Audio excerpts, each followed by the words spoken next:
estábamos haciendo una entradilla y en un momento dado, primero, Raúl, el cámara, para de grabar y dice que hay algo que le ha dado en la cabeza. Pero al poco tiempo, a los 5 minutos, cosas así, Nando, que es uno de los colaboradores que vino con nosotros, como que grita y dice algo y ya nos giramos y decimos, ¿qué te pasa? Dice, no, que me ha picado aquí algo, me han tirado algo. Entonces oímos un disparo y estábamos juntos y Nando estaba en otra sala porque, digamos, vigilando a ver si oía algo y tal. Y cuando llegamos, estaba como unos 10 metros nuestra, al final del pasillo le decimos, Nando, y no nos contestaba, estaba como paralizado. Y yo ya le volví a llamar y digo, Nando, ¿qué pasa? Y dice, no, es que habéis oído el disparo, es que yo estoy muerto de miedo.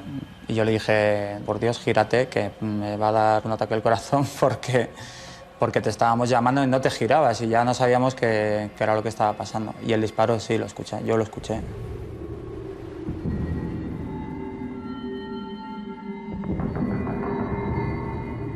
Buenas noches y bienvenidos a la nave del misterio. Pues sí, casi nunca ocurre nada, pero pasó. Uno de nuestros equipos, desplazados a Canarias, vivió una madrugada de auténtico terror. Buscaremos quizá una explicación, pero lo van a ver todo. Yo creo que es un reportaje que marca una pequeña historia en nuestro programa. Ocurrió en un lugar llamado la Casa de los Disparos, también conocida como la Casa del Pánico. Sin embargo, nuestro primer tema va a ser otro. Se han cumplido 30 años de una de esas fechas claves, marcantes, que percuten directamente en lo más profundo del inconsciente colectivo. Me refiero a un retrato, a una figura en efigie que no necesita ninguna presentación, ¿verdad? Me sorprende el enganche que todavía tiene John Lennon para generaciones, incluso de jóvenes, que nacieron después de aquel día de diciembre dramático, 1980. Hemos empezado a investigar sobre las leyendas, los misterios, las anécdotas que hablan de ocultismo, brujería, sueños lúcidos, escritura automática, conexión con el Egipto más profundo y oscuro.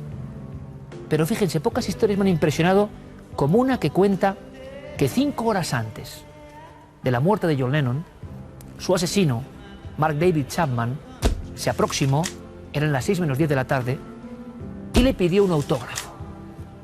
Su disco Double Fantasy.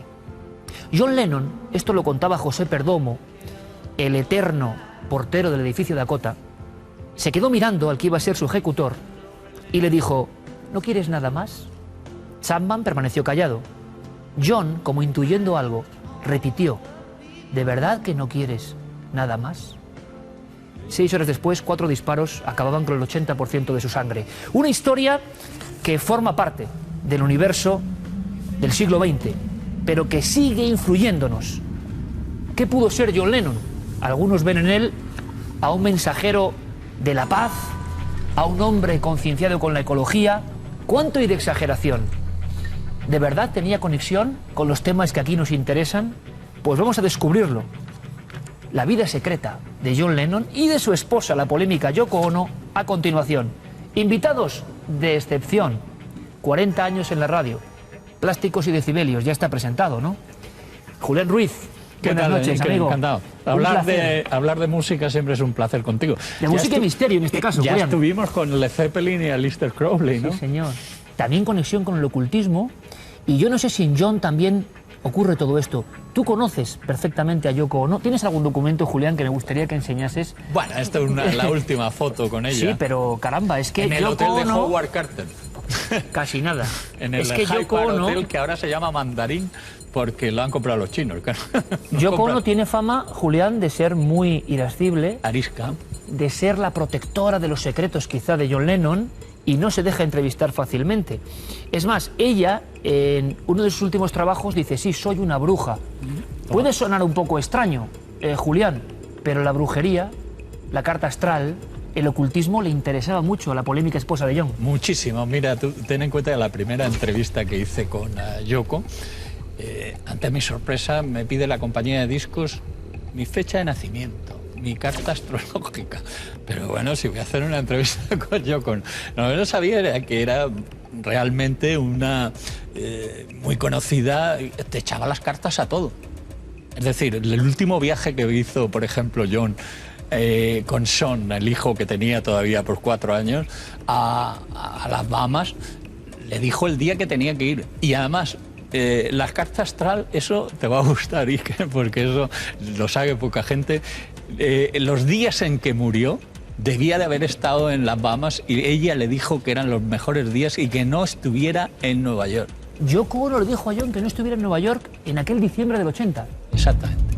En realidad, Iker, con respecto a este programa, al Cuarto Milenio, que todo el mundo es un fan, es que esos días las cartas le habían dicho que tuviera que... No debía haber estado en Nueva York. Como digo, no hace falta presentación ni forma de comunicar, ¿no? Y contar cosas. Vamos a ver si nos hacemos una idea entre todos.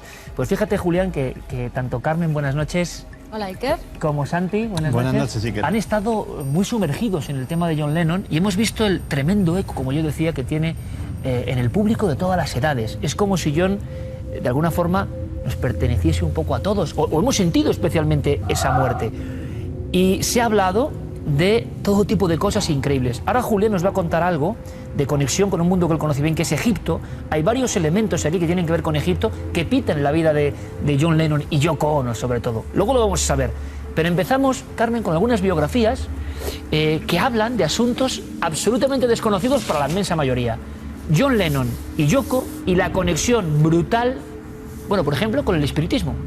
La conexión con el espiritismo, según publican algunos de los libros, por ejemplo, esta biografía, Las muchas vidas de John Lennon, de Albert Goldman, que es una edición que han hecho ahora por los 30 años que se han cumplido desde la muerte de John Lennon, en la que revela cosas pues impactantes. Sobre todo, vamos a centrarnos en el mundo del misterio. En cuanto al espiritismo, cuenta una anécdota que después de morir su madre es atropellada por un policía, además, que llegaba tarde al trabajo, la dejan casi sin vida en la carretera, y él, meses después, John Lennon intenta contactar con ella a través de ese tablero, a través de la Ouija. En un momento dado junta a varios amigos, porque ya había formado grupos en aquella época. Hablamos de John Lennon más joven, o sea, no es un hombre famoso. No era todavía famoso. Sí que es cierto que ya había formado algunos grupillos con los que cantaba en diversos sitios, en pequeños locales, y logra reunir a esos amigos e intentar contactar con su madre difunta. Lo que no sabemos es si llegó a contactar con ella o no, pero decían que el vaso sí que se movió dando un mensaje. John, aparte de que Yoko Ono era la que llevaba todas las cartas, como bien decía Julián, en el asunto, y que es la bruja, la que incluso decía que podía hacer que alguien tuviera un accidente porque podía darle una maldición, y fue a aprender, luego lo comentaremos, con brujas muy importantes a Colombia. Sí que es cierto que él siempre tuvo cierto enganche con el espiritismo, con la escritura automática, que a veces, después de meditar durante horas en posición de loto en su cama, practicaba, no solo para escribir canciones, letras de música, sino también como si fuera en sus diarios. Lo primero que pensaba después de esas meditaciones, rápidamente escribía como si alguien llevara incluso su mano. Los famosos diarios de John Lennon. Santi, un elemento más, simplemente para dibujar esta vida menos conocida, polémica sin duda, juzguen ustedes. Se habla, es una época, claro, de mucho bullir, que no nos contará Julián, que se está fraguando en las mentes de estos compositores, de esta gente, pero se ha hablado de sueños lúcidos, de experiencias. Claro, la imagen de John Lennon en la cama con Yoko Ono es una iconografía pura, ¿no?, del siglo XX. Pero es que había, al parecer, algo más. En la cama de John Lennon había muchas cosas. A través de otro biógrafo, Robert Rosen, que dice que accedió a los diarios personales de John Lennon y que los estuvo leyendo durante unas semanas, hasta que un intruso entró en su casa y se los robó presuntamente por orden de Yoko Ono. Pues en esos diarios descubre, por ejemplo, que él se queda muy interesado por un tema que es el sueño lúcido. Básicamente el poder programarte para soñar lo que quieras a lo largo de la noche, ¿no? Entonces, digamos que él se lo terminó tomando como una especie de droga adicional. Se programaba sus propios sueños, luego llevaba, aparte de esos diarios que escribía compulsivamente de su propia vida, llevaba unos diarios de sueños paralelos, y llega a obsesionarse tanto con estas cosas que no me extraña que Mick Jagger le llamara vago, porque llega una época de su vida en que duerme 12, 14, 16 horas seguidas simplemente por el placer de soñar, de poder disfrutar de ese espectáculo de los sueños que él mismo se había programado, ¿no? Julián, ¿y todo esto era una especie de moda pasajera? ¿Le interesaba realmente a John? ¿Es cierto esa imagen que le tenemos en la cama constantemente?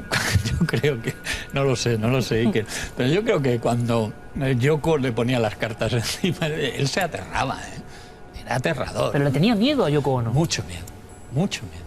Madre es la que manda y es la que dice lo que tengo que hacer, y ella es lo que lleva los negocios, lleva todo, ¿no?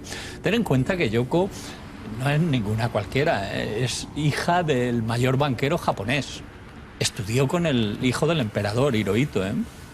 Cuidado. Es decir, maneja el dinero francamente sensacional. Son 75 apartamentos, los Dakota, donde murió John Lennon. Ella ya tiene 5. 5. Que cuestan una fortuna cada uno, claro. Cuestan, van de 2 a 5 habitaciones. El de 5 habitaciones cuesta unos 24 millones de dólares actuales. El Dakota, pues sí era terrible, era un tanto terrible, desde luego, más con la muerte, el asesinato, ¿no? Esos 5 disparos en una noche en que no fueron a cenar cuando debían de haber cenado, cuando John le dijo... cuando Yoko le había pedido por favor que se fuera esos días, y además John estaba súper excitado porque estaba cabreado porque no tenía éxito, pero iba a hacer promoción a Inglaterra, iba a volver a Inglaterra, y Yoko siempre lo manejó bien hasta tal punto que, si os dais cuenta, Nueva York es un puerto como Liverpool. Por eso John tragó más esa ciudad portuaria. Tenemos a un hombre totalmente manejado por su mujer. Una mujer, cuidado que lo ha dicho Julián, de un nivel cultural y económico elevadísimo. Elevadísimo. Y ahora me vas a contar por qué esa conexión con el ocultismo, porque hay detalles, me parece impresionante, ¿no? Yoko hizo varios viajes por el mundo en busca de esa magia. Hubo uno que especialmente la atrapó, pero antes hubo algunos viajes, por ejemplo, a Colombia, ¿en busca de qué? Pues en busca de poder, porque ella lo que quería tener era el poder controlar, sobre todo a través de la maldición, de la magia. Le daba igual que fuera blanca o negra. Ella quería tener ese poder en sus manos para organizar, para lanzar maldiciones a aquellas personas que no le cayeran bien. Y va a visitar a Colombia a una bruja que se llamaba la bruja Lena. Tiene que ser además en un día muy concreto.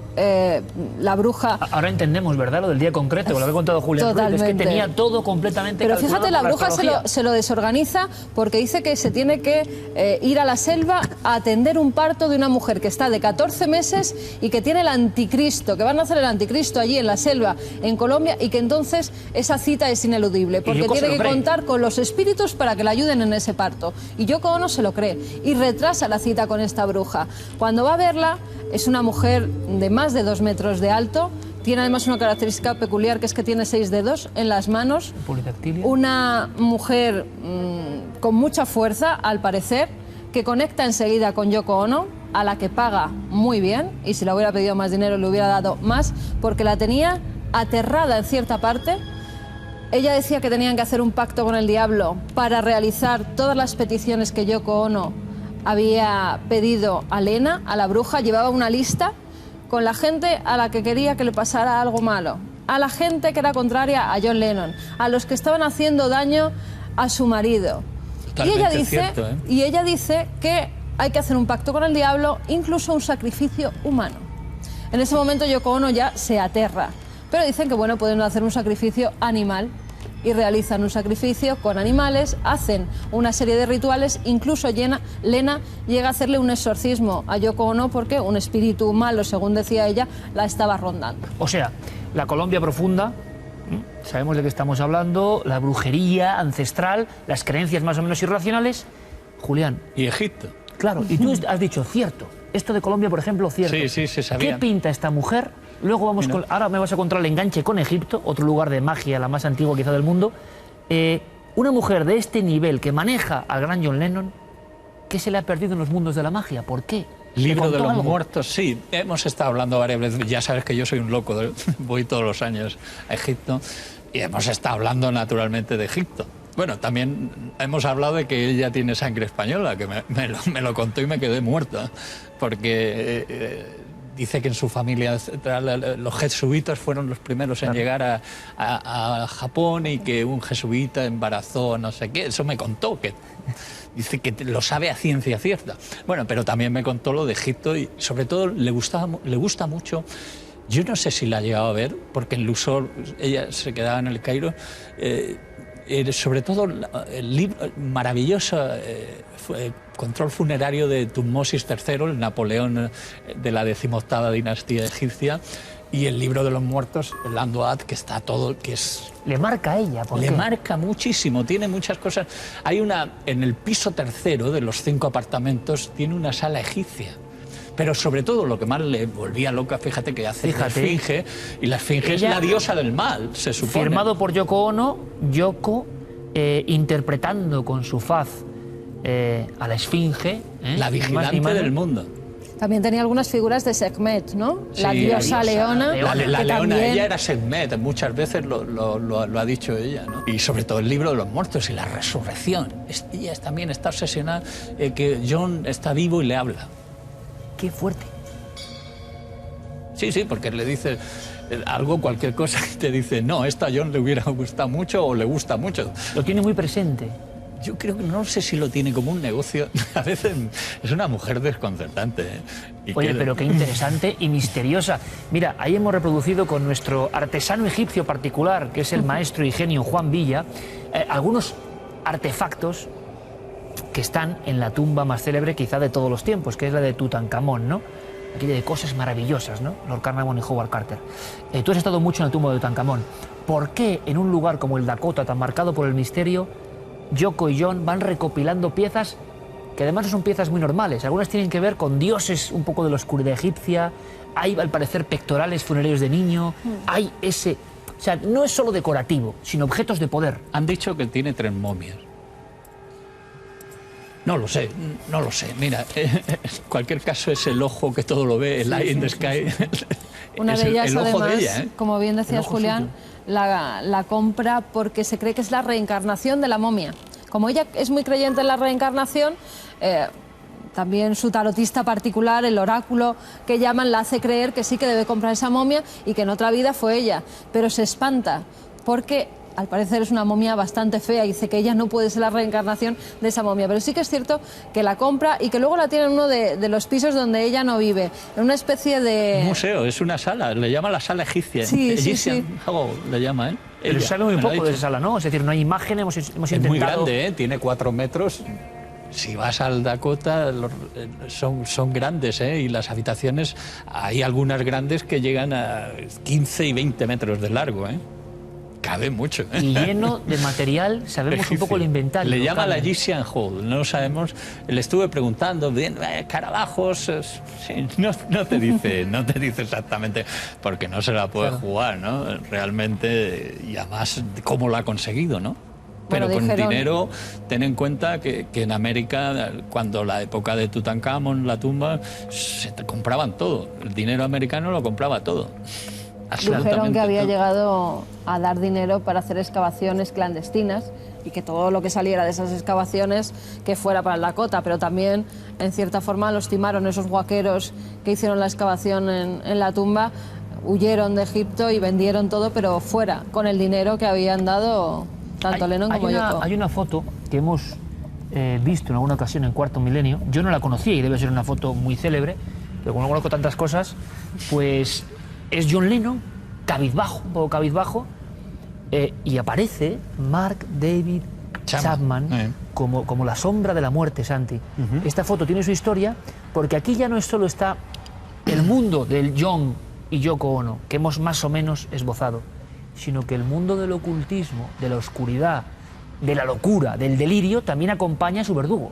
Sí, es que si complicado es el mundo esotérico de Lennon y de Yoko, la historia de Chapman ya empieza a rozar el delirio. Chapman es un tremendo fan de John Lennon, al menos en su primera juventud. Pero también es un fanático cristiano. Llega el célebre episodio en el que John Lennon declara ahora somos más famosos que Jesucristo y se siente súbitamente decepcionado. Y en una mente que ya de por sí estaba perturbada, empieza a generarse una obsesión importante hacia la figura de John Lennon. Chapman pasa por varios hospitales psiquiátricos, por un divorcio, episodios de maltrato, y él mismo ya empieza a declarar cosas extrañas. Él tiene una ciudad imaginaria en la cual vive gente pequeña, de la cual él es el rey, y a cualquier infracción a su voluntad, eso solamente se castiga de una forma que es la sentencia de muerte. Es como la reina de Alicia, que le corten la cabeza, siempre eso. Pues esa pequeña gente también le habla y empieza a decirle que tiene que asesinar a John Lennon y a mucha más gente, porque John era el primero de una lista que tenía preparada que incluía a Marlon Brando, a Walter Cronkite, a un montón de personalidades que si no se hubiese detenido en ese primer homicidio hubiesen ido cayendo una tras otra. Pero además, una cosa que es relativamente poco conocida es que hay un momento en la vida de Mark David Chapman que se empieza a interesar por el satanismo. Y ahí, en su casa de Hawái, monta una especie de medio templo satánico en el cual él coloca discos de los Beatles, discos de John Lennon, y desnudo empieza a hacer ceremonias que él mismo se inventa invocando la ayuda del diablo para asesinar a John Lennon. Y finalmente, el último episodio, yo creo que además en un hecho, yo creo que sin precedentes en la historia penitenciaria norteamericana, es que ya preso en la cárcel de Ática, él solicita que se le haga un exorcismo. Y se le hace. Exorcismo en el cual un pastor evangélico de una confesión, que el exorcismo es parte integrante de sus ceremonias, afirma que le saca 5 diablos de su interior. A pesar de eso, las últimas declaraciones de Chapman no hacen que haya mejorado gran cosa, ¿no? Es más, hay libros, en toda esta especie de cambalache de casualidades, Julián ha traído... Este es el último. Ha traído un archivo que yo estoy impresionado y agradecidísimo, como seguro todos ustedes. Bueno, pues ahondando... No lo he leído, Iker, no pero, sé. Bueno, claro, he leído las críticas y tal. Bueno, él lo razona, el autor. Pero, Julián, significa, Santi, que hay un caldo de cultivo popular, si queréis, de gente que cree que hubo una profecía de Lennon y de una conexión con España. Ese volumen en concreto, además, tiene una historia curiosa porque el autor pues no estaría muy desentonado haciéndole el exorcismo a Chapman en la cárcel, porque pertenece a ámbitos ultra religiosos, evangélicos. Y la tesis en la que circula todo el libro es que a los 20 años John Lennon hace un pacto con el diablo para ser rico, famoso, y que ese pacto precisamente expiraba el día de su asesinato, justo 20 años después de realizarlo. Yo tampoco, la verdad. Hay una cultura popular que quiere creer en John. ¿Y hay algún elemento más, Carmen, que tengamos que saber? Hay muchos, si podríamos estar horas y horas. Este podría ser un dossier especial. Hay muchos. Hay, por ejemplo, alguno cuando viajan a Egipto juntos, visitan la pirámide escalonada de Saqqara y están allí durante varias horas. Hay una sola foto de eso. Y en la no la he traído, no he podido traer todo. Allí había una momia. Entonces, en un momento dado, John Lennon le coge un diente a esa momia y se lo lleva. Pero cuando llegan al hotel le entra tal paranoia de que va a tener una maldición, de que esa momia va a ir contra él, que tira el diente, se deshace de él para que la maldición de la momia no caiga sobre su persona. Esa es una de las muchísimas cosas que hay. Y en cuanto al espiritismo, pues él, en teoría, con Yoko Ono, todos los días echaban las cartas del tarot, todos los días se las leían. La persona que se llamaba John Green, si no recuerdo mal. Ellos le llamaban Charlie Swan, eran los únicos que le llamaban así. Y el personaje además era tan importante que cobraba un sueldo de $25.000 anuales más un loft en el Village absolutamente puesto a su nombre. Este era el esoterista de familia. Sí, por ser su tarotista de cabecera. Pero no hacían nada si las cartas no lo decían que había que hacerlo. Claro. Y luego hay muchas imágenes, Julián, incluso las famosas y célebres imágenes en la cama. Mira aquí, donde el aparece mensajero muchas veces, el mensajero. O sea, ya como casi una especie de religión pagana, poco menos. Sí. Pero hay mucho elemento, yo no sé si atrezo como para epatar o porque realmente lo creía Yoko y John seguía esa historia de libros de hipnosis, libros de esoterismo, de escritura automática, de espiritismo, rodeando a John Lennon en algunas imágenes. Y discos de rock and roll. Si a él lo que le gustaba es ella la que... ¿Tú crees que la fuerza... La fuerza motriz está en de todo él no creía. Él, en esa habitación que hemos hablado antes de la sala egipcia, se quejaba John porque lo que quería era un museo de recuerdos de guitarras de Elvis Presley. Fijaros... Sí que es cierto que alguna superstición, ¿no? Alguna superstición sí que tenía, porque en el baño de su habitación colgaba una especie de cortina que estaba como hecha con unas cuentas que habían hecho unos antiguos brujos, se la había comprado Yoko Ono, y eso impedía que los malos espíritus penetraran en sus estancias más íntimas. Pero qué curioso, ¿no? eso que cuentas, da la sensación de una pareja que vive con mucho miedo a los críticos, a los ataques, a... Estabas obsesionado. Yoko siempre está obsesionada, que por eso te pide la carta. Ella es Acuario, yo soy Cáncer, a lo mejor las estrellas están... Bueno, dicen que Acuario y Cáncer se llevan muy bien, no sé, no creo en eso, pero creo. Ya sabes más que yo. Es decir, no quiero creer en esas cosas, pero creo. Y entonces, pues, realmente ella sabe las personas con las que va a ir bien para trabajar. Te contaba lo del ingeniero de Double Fantasy, el último disco. Que le hizo un examen de la carta astral desde el principio a fin, y si no, no podían trabajar con él, ¿no? Esto que suena a leyenda, que se cuenta de personajes, en este caso era verdad, y iba hasta los últimos recovecos del trabajo. O sea, condicionaba todo a las estrellas. A todo. Como los antiguos egipcios. Exactamente. Volvemos a mi locura siniestra también, no solo por John Lennon, sino también por todo lo egipcio. Bueno, y no solo eso, sino es que también ella... aquí hablaba, en esta entrevista con Dick Cavett, que fue muy larga, hablaba precisamente del espíritu de las estrellas que tenía, y según ella, una estrella siempre había posado en el cuerpo de John, y que esa estrella está flotando ahora mismo en todo el universo, y se puede ver porque es una estrella que da la luz propia. Bueno, una cosa. Ahí te da la impresión, Julián, tú que has estado con Yoko, hay un monumento, ¿no?, en Islandia, en Reykjavik, que habla de eso, y ella va todos los años a Reykjavik. No me extraña que haya este caldo de cultivo de interés enorme, tanto por John como qué pasó aquella noche en el Dakota, y sobre todo la conexión, ¿no?, con lo menos conocido, la otra cara de la fama, del éxito, del dinero, y que tiene que ver con algo tan ancestral, con Egipto, la brujería. Hemos puesto algunas piezas simplemente. Yo creo que es uno de esos temas que de verdad merecería un dossier, porque es algo alucinante. Y cuando uno, sí, y cuando uno va al Dakota, y aunque sea desde fuera, siente, ¿no?, en su sugestión o en esos lugares también de poder, que ahí flota todavía algo extraño que marcó nuestro tiempo. Julián Ruiz, que ha sido un placer, y volveremos a hablar de grandes estrellas y ocultismo, porque es un tema que se repite, ¿verdad? Y de Egipto cuando quieras. Hay una cantidad... Bueno, tenemos hay una lista que ya te la pasaré, de gente del rock y del pop con el esoterismo. Hay muchísimo, muchísimo. Buenísimo tema. Lo hacemos pronto, bueno. Julián, lo hacemos pronto. Muchísimas gracias, de verdad, por tu visita. En fin, vaya historias, ¿eh? Yo sabía que esto iba a gustar, yo estoy alucinado escuchando y aprendiendo, que es lo que importa. Espero que ustedes también, a partir de ahora, pues indaguen en el muchísimo material que además ahora ha resucitado, entre comillas, con el 30 aniversario de la muerte de, bueno, todo un símbolo, John Lennon. Santi, muchísimas gracias, como siempre. Gracias, Iker. Vámonos con imágenes que acaban de llegar. Ahora mismo, están ahí, ya las están viendo.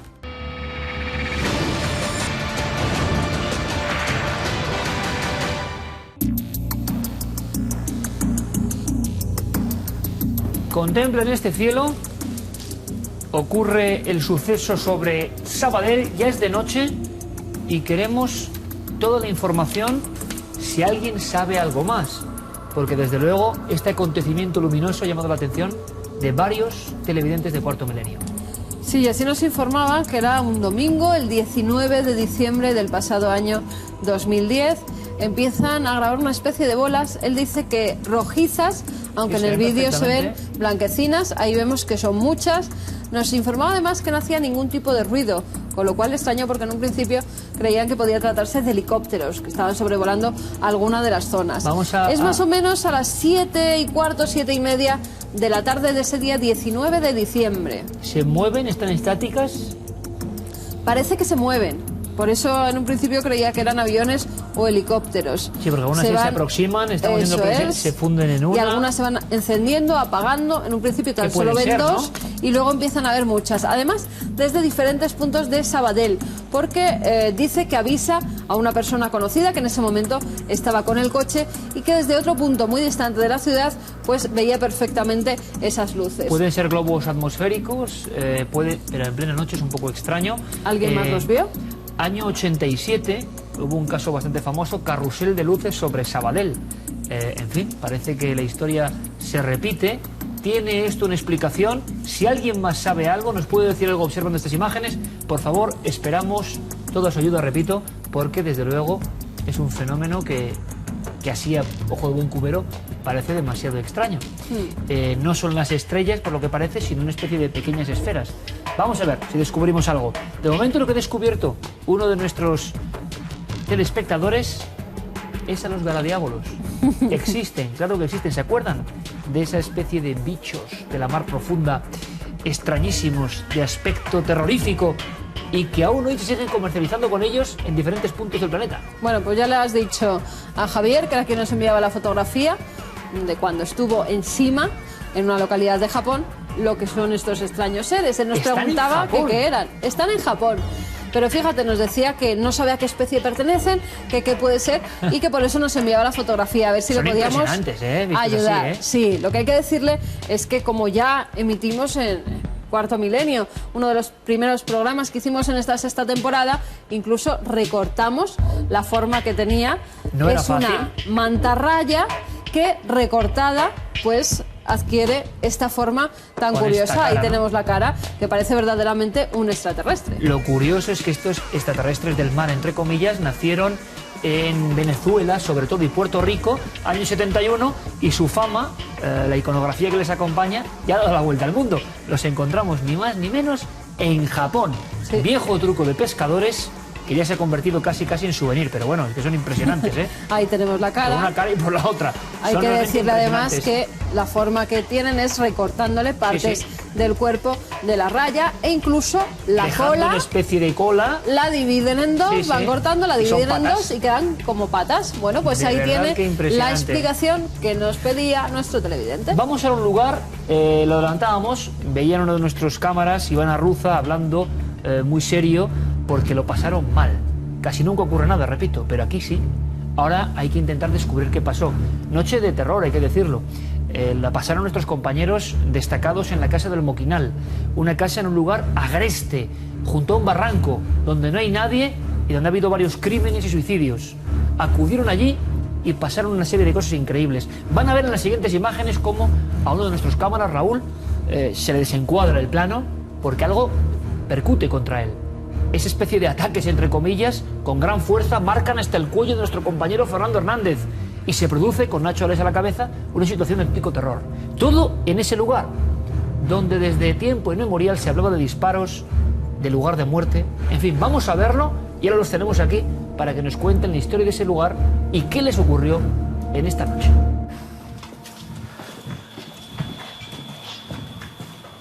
Cuidado, Raúl, que está esto bastante... Yo estoy oyendo pasos, no sé vosotros. Yo no sé si ya... Aquí hay más pintadas así un tanto extrañas. ¿Y esa vela quién la ha puesto ahí? Caminando ahora por la casa, zonas tan angostas, parece un poco... Bueno, resulta un poco complicado hacerse una idea de cómo era en origen, ¿no, José Gregorio? Sí, la verdad que es bastante complicado hacerse la idea original de la casa, que ha sufrido diferentes transformaciones. Hostia, y creo que eso ayuda. Pero bueno, me ha caído, pero vamos, me ha dado fuerte, ¿eh? Estamos grabando aquí en la famosa Casa del Pánico y hemos tenido que pararnos un momento porque han empezado a caer cosas del techo. ¿Hay alguien que te ha dado en la cabeza? Ostras, tú. Lo está grabando ahí. Porque el golpe te ha venido de, bueno, más o menos de la derecha, ¿no? Por aquí.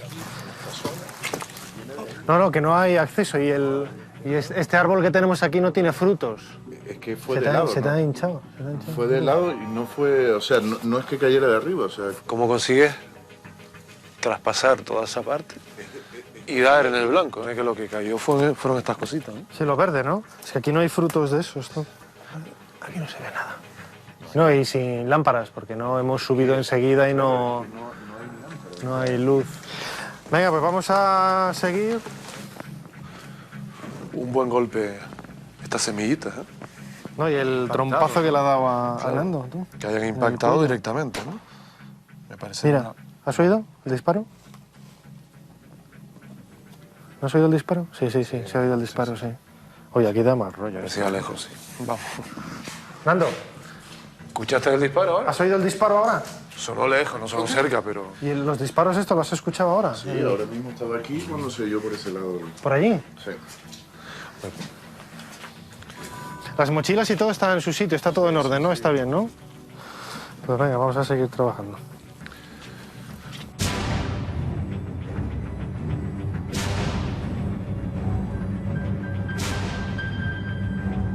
Era un reportaje más, pero acontecieron una serie de hechos y todo se transformó en una especie de película casi de terror.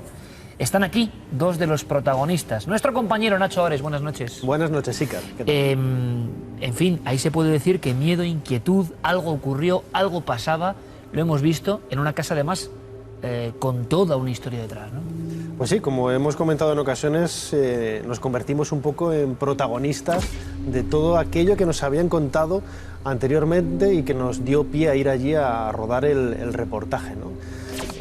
¿Cómo se siente uno? Pues un poco inquieto, ¿no? Inquieto ante esa otra realidad extraña que te hace, bueno, desde el punto de vista antropológico, pues ser un poco como, insisto, ¿no? Lo que decía ahora, protagonista de todos esos sucesos. Lo que nadie espera, Nacho, nunca. Efectivamente, siempre Son vas... miles de historias, cientos de lugares...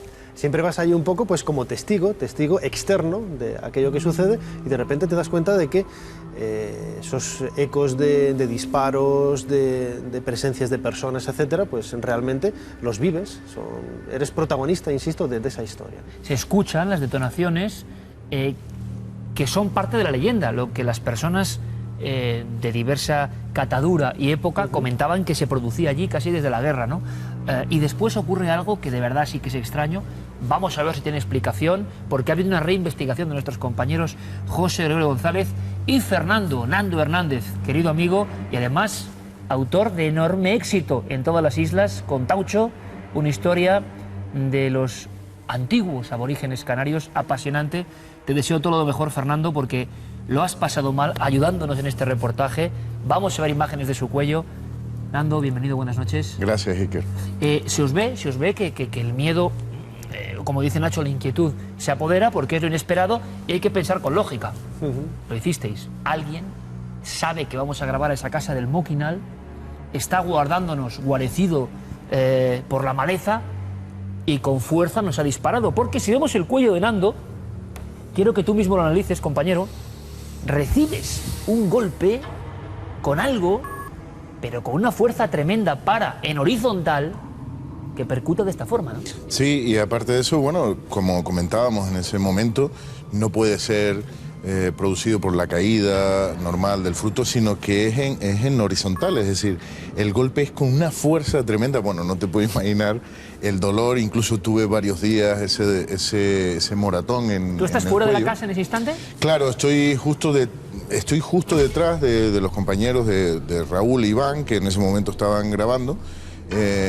Después de ocurrirle a Raúl esa caída en la cabeza, justo después volvemos otra vez, prevenidos, vamos a grabar, y justo cuando empieza el momento en que el compañero Nacho y José Gregorio empiezan a hablar, es cuando recibo el tremendo impacto y ya, bueno, paramos, risas me refiero que escuchábamos, ¿no? Desde esos paterres. Primer efecto que nos sorprende y que tiene dos posibilidades, ¿no, compañeros? Alguien estaba realmente emboscado intentando hacer una broma a nuestros amigos, porque se escuchan una serie de risas.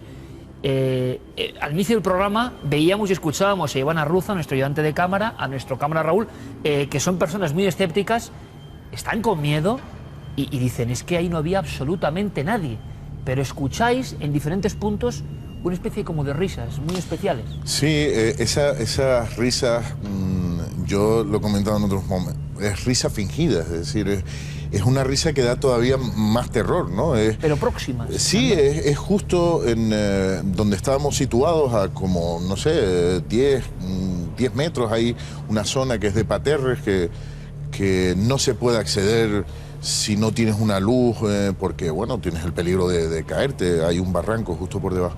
Pero es curioso porque en ese momento todavía estás pensando de que hay alguien, como tú bien dices, está emboscado, está haciéndonos una broma, pero cuando escuchas esa risa ya se te hiela la sangre y yo por lo menos, ¿no? Pensé, esto no es normal, o sea, lo que nos está ocurriendo no es normal. No es ¿Te hace daño, Nando? Cuando te impacta en un inicio, ¿tú qué notas? No. Bueno, es agudo, es un golpe. Yo en principio pensé, realmente, bueno, la lógica te lleva siempre a pensar lo mismo. Hay alguien que te ha dado, en fin, que ha acertado sin luz en plena noche, ¿no? Es que, fíjate, Iker, porque Nacho convendrá que la zona de donde sale es una zona totalmente llena de arbustos, muy densa, muy tupida, porque el tiempo... en fin, la naturaleza ha hecho estragos, ¿no?, en el entorno de la casa. Pero es curioso porque estábamos en absoluta oscuridad, solo está el foco de la cámara que los graba a ellos, y que alguien en la oscuridad de la noche, a esa distancia, acierte de una manera tan precisa, se nos antojaba, por lo menos a mí, casi imposible. Unas risas y luego nuestro cámara Raúl, que es agredido por algo, y después Nando en pleno cuello, y se produce esa sensación que raras veces no acontece en una investigación sobre el terreno.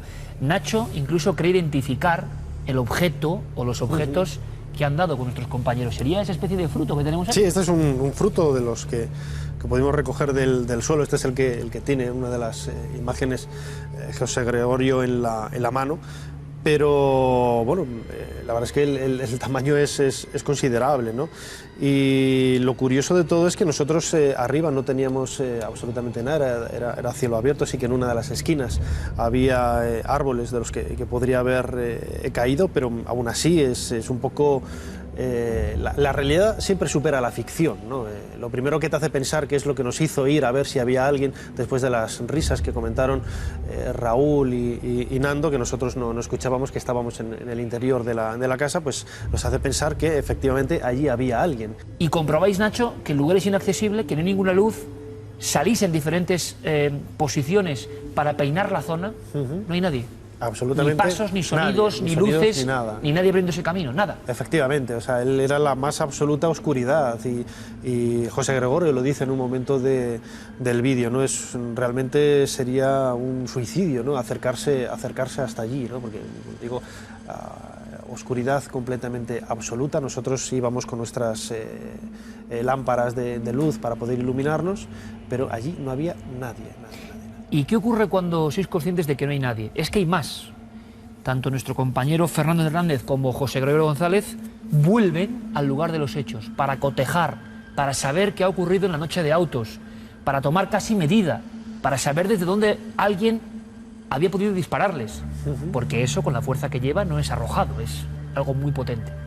Pero eso lo contamos luego. Si os parece, vamos, Nando, a viajar hasta la llamada Casa del Pánico, una casa con tradición, una casa con crímenes, una casa con historias desde la Guerra Civil. Vamos a conocerla desde dentro. Hay algunos mensajes en las paredes que realmente impresionan, símbolos, dicen, de poder. Véanlo y luego les contamos la segunda parte de esta investigación.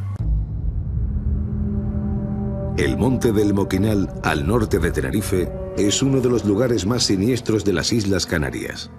Su densa vegetación y sus frías nieblas lo convierten en un espacio oscuro e impracticable. La historia del Moquinal se ha ensombrecido en las últimas décadas por culpa de asesinatos, apariciones, suicidios, extraños rituales de santería o fenómenos inexplicables de los que nosotros también fuimos testigos. Dentro del espectacular paisaje del Moquinal destaca sin lugar a dudas esta casa, una casa terriblemente tenebrosa, como vamos a ver. En su larga historia destaca la figura de Dámaso Rodríguez Martín, Un asesino en serie que hace 2 décadas, a comienzos de los años 90, sembró el pánico en la zona. Y mucha de esa esencia, mucho de ese terror, como vamos a ver, ha quedado impregnado en estas paredes.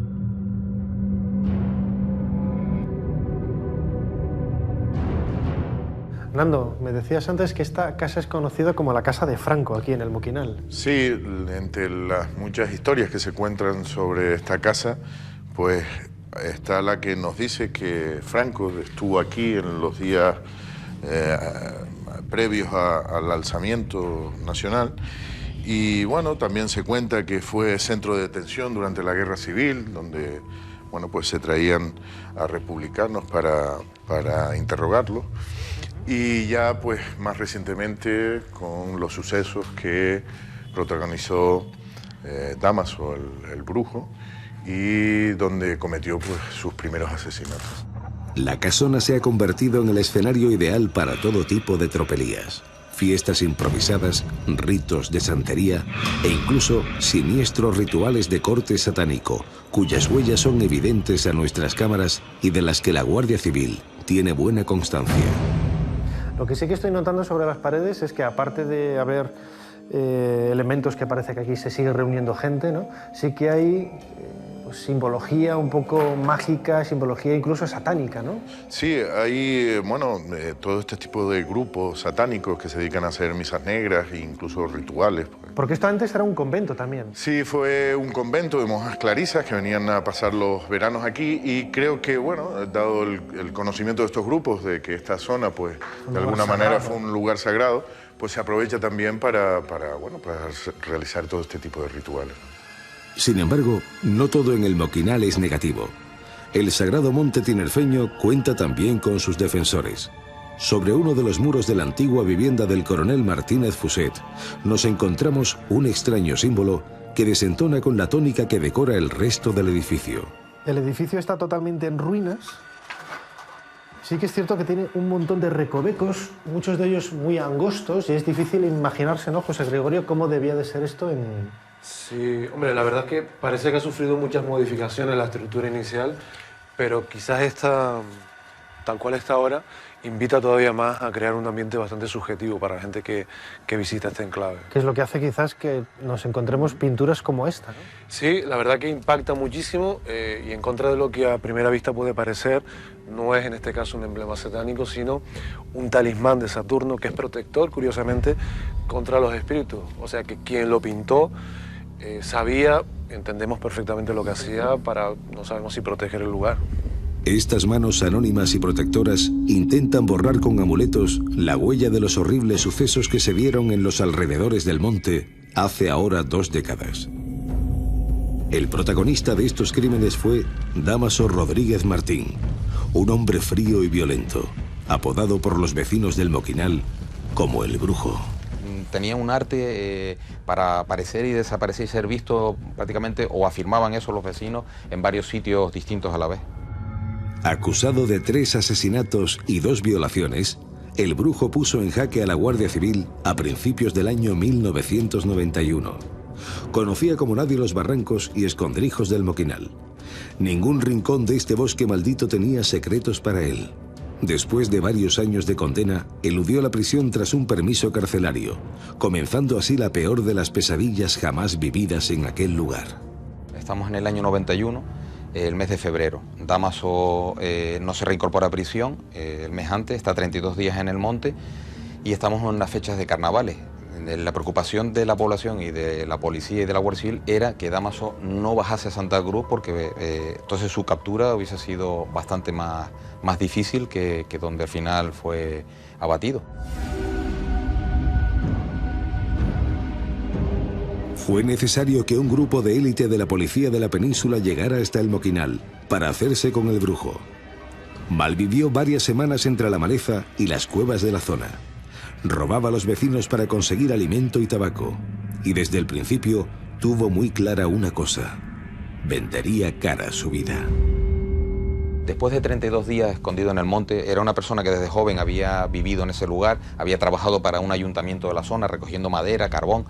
O sea, conocía todos los recovecos del monte. No le queda más remedio que echarse a dormir. Es verdad que dormía con un ojo abierto y otro cerrado. La Guardia Civil localiza la casa donde se refugiaba y en el momento que se apertura la puerta, que van a entrar los guardias, él los recibe con 2 disparos de escopeta.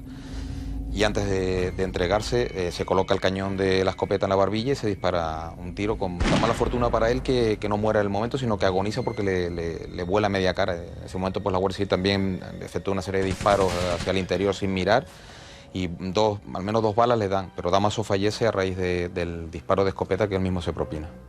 Tal como adelantó esta emisora, hace ya aproximadamente 20 minutos, Dámaso Rodríguez Martín está en poder de las fuerzas de seguridad del Estado.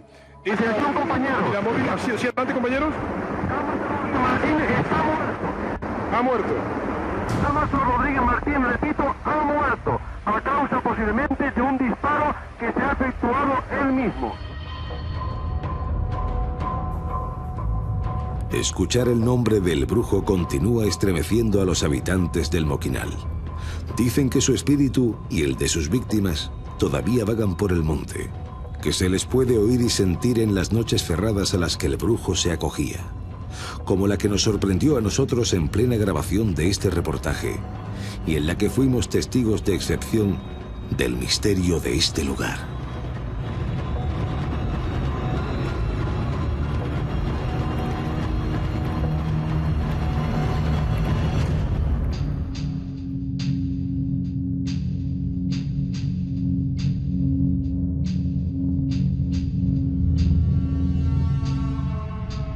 Como ven, la casa del Moquinal, o casa del pánico, o casa de los disparos, tenía su propia historia. Una historia labrada a sangre y fuego. El brujo acabó poniendo fin a sus días en una escena realmente digna de la película más increíble, pero que ocurrió en Canarias. Qué fuerza, compañeros, tienen los documentos sonoros, compañeros periodistas, informando desde el lugar de los hechos, año 91, de una auténtica tragedia. Y desde esa tragedia y de esos crímenes en ese monte, y un hombre casi emboscado como un lobo humano, empieza a correr la leyenda y empiezan a sucederse hechos allí, siempre en ese lugar inaccesible, Nando. Sí, bueno, ocurre, en fin, las historias que circulaban sobre el lugar eran mucho más antiguas, ¿no? Se habla incluso que Franco pudo estar allí los días previos al alzamiento nacional. Se habla de que también fue un centro de detención con lo que todo eso, esa carga, ¿verdad?, conlleva. Y bueno, pues el que aseguraba que se escuchan esos disparos, que es la seña, por así decirlo, de identidad del lugar, ¿no? Aparte de supuestas presencias o sentir que hay alguien en las habitaciones contiguas, ¿no? Lo que sí es verdad que Dámaso de alguna manera imprime ese sello ya, por así decirlo, para rematar, ¿verdad?, la leyenda del lugar, cometiendo los 2 primeros crímenes que por los que fue después encarcelado, ¿no? Y con lo que ya, pues, digamos que salta, por así decirlo, porque antes debemos recordar que esas historias o leyendas que circulan sobre el lugar es conocida por la gente que vive en los pueblecitos de alrededor, ¿no? Pero que al ser, digamos que Dámaso haber cometido esos asesinatos, pues ya salta de manera pública y notoria en toda la isla, ¿no? Y creo que a raíz de eso, al ser conocida, pues las leyendas, historias que circulan en el lugar, pues es utilizada después ya por muchos grupos que van, pues, a hacer desde misas negras, todo tipo de rituales dedicados en la magia afrocaribeña, ¿no?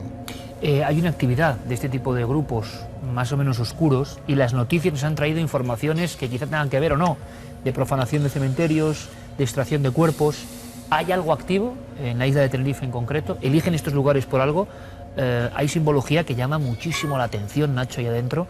Hay incluso anagramas pintados que van más allá de los típicos de jóvenes que imagino que van a lugares donde pasar miedo.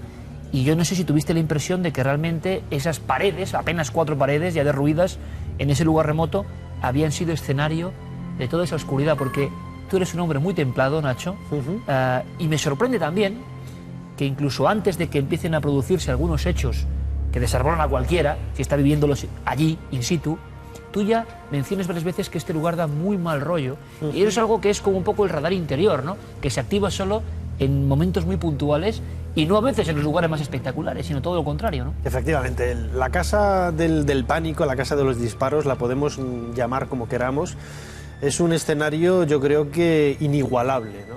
Cualquier persona que camine por allí, es un lugar relativamente frecuente de senderismo. Precisamente los asesinatos que cometió Dámaso hace 20 años en ocasiones estaban vinculados a personas que estaban caminando por allí realizando estas actividades viandantes deportivas. Que capturó y mató. Efectivamente, o sea, cuando él huyó de la cárcel, a los 2 alemanes que mató, pues precisamente estaban caminando por allí cuando eran senderos más o menos practicables y estaban realizando este deporte, ¿no? Y como cualquier ser humano, como cualquier persona, tú ves una casa abandonada, ves una casa, bueno, pues te llama la atención y buscas un sitio en el que, bueno, pues quizás proyectar esas leyendas, esa imaginación, ¿no? Y, bueno, te das cuenta de que efectivamente es un lugar extraño, un lugar que luego quizás se ha ido... Nando también conoce perfectamente las leyendas que hay alrededor, ¿no? Hay intentos de suicidios que realmente se han llevado a cabo. Hay que pensar también que está justo al borde de un barranco, que no eres consciente de él porque está completamente cubierto por la vegetación. Únicamente cuando retiras un poco las ramas, que lo veíamos en las imágenes, te das cuenta de que hay un vacío enorme y que corres grave peligro de morir, ¿no? Es un lugar realmente insólito y extraño. Nacho, disparos. Hay un instante en el cual podemos, es muy sutil, pero lo pusimos en la radio y ustedes han podido percibirlo, ¡pum!, se escucha como una detonación y de inmediato, ¿habéis escuchado los disparos? ¿Son unos disparos como próximos, lejanos? ¿Tienen alguna explicación? ¿Habéis llegado a alguna conclusión? Porque es lo que mucha gente desde antiguo decía, que sin haber nadie se escuchaban como disparos en la nada. Claro, hay que decir que la zona del Moquinal y la Casa del Pánico, o sea, mejor dicho, la casa no es el único centro en donde se puede ubicar todos estos misterios de los que estamos hablando, es la zona en sí, ¿no? La zona en sí, que es una zona bastante amplia, era la que conocía perfectamente Dámaso, apodado el Brujo. Pues en un momento cuando estamos pues a los pocos minutos de que Nando hubiera recibido el impacto, nosotros teníamos los objetos, bueno, el material con lo que solemos trabajar en la televisión en uno de los enclaves de la casa. Y claro, lo primero que pensamos es que si hay gente, a ver si nos van a robar todo el material que tenemos ahí, ¿no? Y Nando se quedó vigilando este material a oscuras después de comprobar que efectivamente allí no había nadie. Y él se quedó, pues precisamente eso, a oscuras, para sorprender si alguien se acercaba con alguna linternita, con algo y tal. Nosotros, insisto, estábamos trabajando en el otro extremo de la casa. Y cuando José, Raúl, Iván y yo estábamos retomando el trabajo, la grabación, antes incluso de empezar a grabar una de las entradillas, escuchamos el impacto. Que hayan impactado directamente, ¿no? Me parece. Mira, ¿has oído el disparo? Y claro, nos viene a la mente la idea, otro de los detalles que nos habían contado de que se escuchaban disparos en las inmediaciones de esta casa. Y todo ocurre en una franja de tiempo, ¿no? Los disparos, esos frutos que golpean a nuestra cámara, que además la imagen de Iván grabando nuestra cámara y que pierde prácticamente el equilibrio porque algo la ha tocado y se suspende la grabación, es que algo realmente serio está ocurriendo y todo pasa en una franja de tiempo. Nuestro compañero Fernando Hernández junto a José Luis González vuelven a los pocos días para comprobar. Hemos sido testigos de que había alguna posibilidad de una broma, tampoco sabemos por qué. Ni era muy conocido que el equipo de Cuarto Milenio iba a estar grabando allí. No lo sabía nadie. No lo sabía nadie. Importante dejarlo claro. Y pasan algunas cosas también. Descartado que no se pueda acceder al lugar sin luz ya dentro de la casa. Podíamos decir, bueno, las zonas donde ocurrieron los hechos, que muy bien podría ser que estuviera alguien ya anterior y al vernos llegar, no sé, busca siempre la explicación que se adecue, ¿no?, a lo que sucedió. Pero es que es imposible. La zona desde donde parten tanto estos frutos que impactan contra mí, contra el compañero Raúl, no puedes, es decir, tendrías que haberlo visto cuando escapa, porque evidentemente nosotros, nuestra primera reacción es coger las antorchas del equipo, ir al lugar y empezar a buscar, es decir, alguien que estuviera allí tendría que, o intentaría huir, con lo cual lo tendrías que ver saltando el muro, es decir, es prácticamente imposible. Pero fíjate, Iker, que justo estando dentro de la casa, nos habíamos desplazado incluso con uno de los testigos que asegura haber escuchado esos impactos, esos disparos, ¿no?, en la casa. Estábamos hablando de que, mira, fíjate, aquí fue donde cayó y justo escuchamos nuevamente, los tres, además nítidamente, no fue algo vago, sino que fue pues bastante nítido, alguien que salta de esa pared. Digo salta porque no lo estamos viendo, es decir, lo escucha.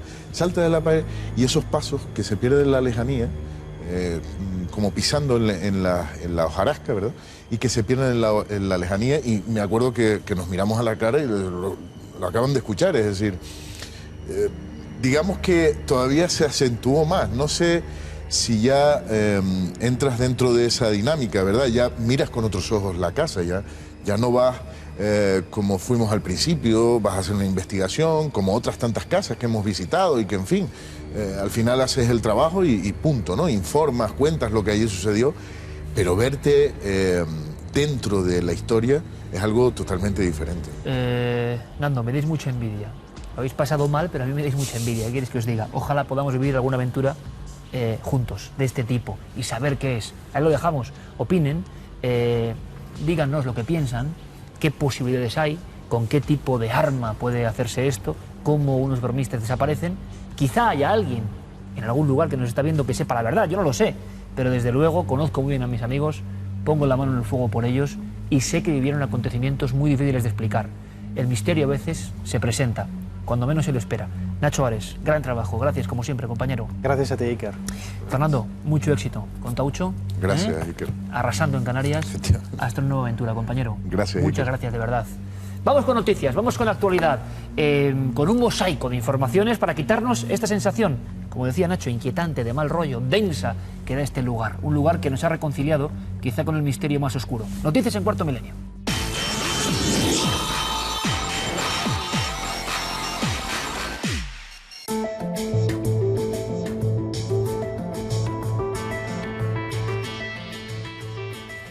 En estas primeras semanas del 2011, los objetos volantes no identificados no han dejado de aparecerse en diferentes lugares del mundo, especialmente en el cono suramericano.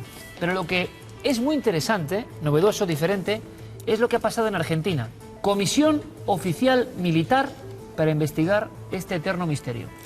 La Fuerza Aérea Argentina ha informado que va a crear una comisión para investigar el fenómeno OVNI. Todo ello después de que en uno de sus radares detectaran 3 ecos que no tenían explicación. La medida se adoptará para que todo lo que se hable sobre este tema tenga una base científica. Hay lugares en donde son comunes los avistamientos de objetos no identificados. En Argentina, por ejemplo, en Vitoria o en Entre Ríos. Casi el 70% de la población dice haber tenido algún tipo de experiencia de este tipo. Bueno, veremos qué informes, qué documentos, qué fotografías recopilan estos militares y oficiales de aviación en Argentina. Cambiamos de rumbo y nos vamos a otro misterio, otro secreto que acompaña a un pintor muy especial. Se ha hablado mucho de los enigmas, reflejos y mundos extraños, incluso esotéricos, que acompañan al tenebroso y magistral Caravaggio. Pues ahora, Iker, en Roma se está reconstruyendo lo que sería su taller. Se han celebrado los 400 años de la muerte del genial pintor y varios expertos han tratado de recrear su estudio para entender mejor sus procesos creativos. Los especialistas han deducido que utilizaba instrumentos ópticos como espejos y lentes. Caravaggio, al que se apodó el artista maldito, murió el 18 de julio de 1610 en una playa de Porto Ecole en extrañas circunstancias. Un icono del misterio antiguo, Caravaggio. Y ahora una imagen que centre toda nuestra atención. Un animal esquivo, casi de leyenda, fotografiado. El guepardo del Sáhara ha sido fotografiado en el desierto africano pese a las condiciones de aridez y de poca agua. Finalmente le han dado captura. Las fotografías fueron tomadas a través de una trampa por una cámara escondida de visión nocturna por los científicos del proyecto Carnívoros del Sáhara y ha contado con la colaboración del Fondo de Conservación del Sáhara. Al parecer, el número de guepardos que deambula por el desierto africano en el país de Níger no llega a la decena. Ese número de guepardos saharianos es demasiado pequeño en el medio silvestre y como los guepardos además son tímidos, esto ha contribuido a que la especie sea considerada todo un misterio. Bueno, como decía, hablando de nuestro lince, el maestro Félix, ¿no? Esta puede ser la mirada del último, en este caso, guepardo del Sáhara. Y en esa mirada, ¿cuántos códigos? ¿Cuánta persecución? La mirada de algo que casi se extingue. Hagamos algo por evitarlo, desde luego. Nosotros vamos a contribuir con nuestro granito de arena con una lista bien curiosa. Cuando terminan los años, como ha sido el 2010, y cuando terminan las décadas sobre todo, se empiezan a hacer rankings, ¿no? Y evaluaciones. Una de las más raras contempla ese año 2010 ya pasado y además nos habla de los animales más extraños en aspecto. Van a ir pasando por aquí, fíjense muy bien, por favor, porque yo no salgo de mi asombro. No son montajes. No son efectos postproducidos de internet, no, son animales reales. Yo no sé si llamar a este el mono Drácula o algo así, y van a entenderme ahora mismo por qué. Por la siguiente imagen, sobre todo, unos dientes tremendos y un rostro casi humanizado. Pero tiene otra característica, Iker, le llaman el mono sin nariz de Birmania. Precisamente, como vemos, tan solo tiene 2 agujeros, es verdad, nariz como calavera. fosas nasales, eso es. Ayer ha conocido, aunque se dice que es extraño verle, cuando han podido, sobre todo, acercarse a él es cuando llueve, porque adopta una posición en la que se pone como una pelota, mete la cabeza entre sus rodillas para que precisamente el agua no entre dentro de su nariz, porque al parecer pues varios ejemplares han tenido casi un ahogo porque el agua se ha introducido por sus fosas nasales y por eso adopta esa posición. Pero además en Birmania es cazado y comido. Hay muchos indígenas que aseguran que es uno de sus platos, uno de sus manjares. Son muy extraños, están en peligro de extinción y por fin han logrado fotografiar a este ejemplar que está muerto, ¿eh? Aunque lo tienen de pie, había sido un ejemplar que había sido cazado. Bueno, número 2. En ranking de animales extraños del año 2010. Una especie de pez con manos, de un color rosa fuerte y que nos mira desde su mundo acuático. Y así se llama, pez rosa con manos. Esas aletas delanteras y las traseras, lo estamos viendo, hacen que por el fondo marino pueda ir como caminando. Incluso en las imágenes los especialistas metieron una especie de cámara acuática que logró captar cómo este extraño animal, este pez rosa de tan solo 10 centímetros, casi reptaba un caminaba poco, ¿no? por encima de las piedras, de la arena. Hace 50 millones de años se sabe que era muy común, pero ahora es muy extraño verlo. Hay muy pocos de su especie todavía habitando los mares. Qué triste es hablar de animales y siempre poner la coletilla, ¿verdad?, de a punto de extinguirse. Eso también es dramático. Otro pez, y un pez de aspecto también absolutamente arcaico, con una especie de trompa o de fauces con las que roe la madera. Un pez come madera. Nos vamos a la Amazonía. Este pez de unos 70 centímetros de largo le llaman el pez come madera, como bien has dicho. Tiene una característica y es que su dentadura es en forma de cuchara y eso hace que pueda ir, ahí lo tenemos. Tipo sanguijuela parece casi. Sí, eso hace que pueda ir a través de los troncos, del lecho marino también, incluso acercarse a la orilla donde hay madera para ir royendo poco a poco esos troncos e ir comiéndoselos. El Amazonas, que sigue siendo una auténtica beta o vena virgen en el planeta y que nos da estas sorpresas. Seguimos con la lista, yo no voy a decir nada más. Una cabeza que a uno se le dicen que es un gremlin o una figura, no sé cómo llamarla, de las películas de niños de ciencia ficción, se lo cree, pero es un murciélago real. Bueno, y también recordará muchos a Yoda. Se verdad. parece mucho a Yoda y por eso le llaman el murciélago Yoda. Le han dado ese nombre precisamente. En este caso no es un murciélago que chupe sangre, por ejemplo, no es un vampiro, sino que es un murciélago de la fruta. Va comiendo fruta y además hace que las semillas de una fruta se pongan en otra. Según va comiendo, como las abejas cuando van libando de una flor en otra. Bueno, pues en este caso, las frutas que va comiendo hace una buena labor. Sí que es cierto que le tienen cierto miedo, porque cuando abre sus alas y empieza a volar, pues hay gente que se asusta mucho. Y cuando están cultivando, ven que va volando entre las ramas de los árboles intentando comerse alguna de esas frutas, y le han dado caza durante mucho tiempo, aunque nunca había sido fotografiado hasta ahora. Y terminamos con una carambola bien curiosa. Ustedes, si han visto la cabecera de junto a nuestra nave, una especie de criatura, parece abisal, cósmica al mismo tiempo, con muchas patas o tentáculos, da bastante miedo, bastante respeto. Bueno, pues la ciencia, Carmen, ha descubierto a ese ser, calamar gusano. Calamar gusano, así lo han llamado porque no sabían, además los científicos, cómo calificarlo. Se encontraron con él cuando metieron la cámara a casi 3 kilómetros de profundidad en el mar de Célebes. Se dieron cuenta de que este animal utilizaba esa especie de patitas que tenemos a los lados, pues las utilizaba como remos para desplazarse a través del fondo marino. Tiene además unos tentáculos que salen de su cabeza.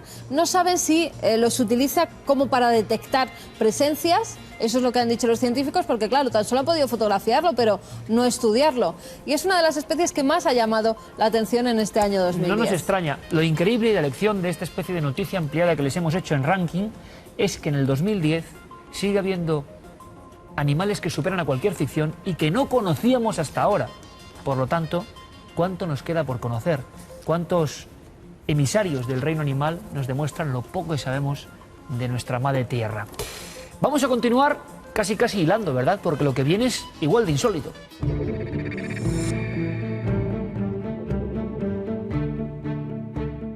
Hablando de animales, nos vamos hasta Turquía para que ustedes vean este ejemplar de tortuga mora. Fíjense bien, un solo caparazón, 2 patas atrás y de repente 2 cabezas. Del mismo caparazón, unos gemelos que han sido también siameses según los expertos. Una extraña casualidad que fue encontrada en el jardín de una casa en Turquía. Y nos vamos hasta Toronto, en Canadá, donde están de celebración porque una de sus vecinas, tan solo de 10 años, una niña, ha descubierto con su pequeño telescopio una supernova. Ya saben, las supernovas son esas explosiones de estrellas que se producen de vez en cuando en el universo.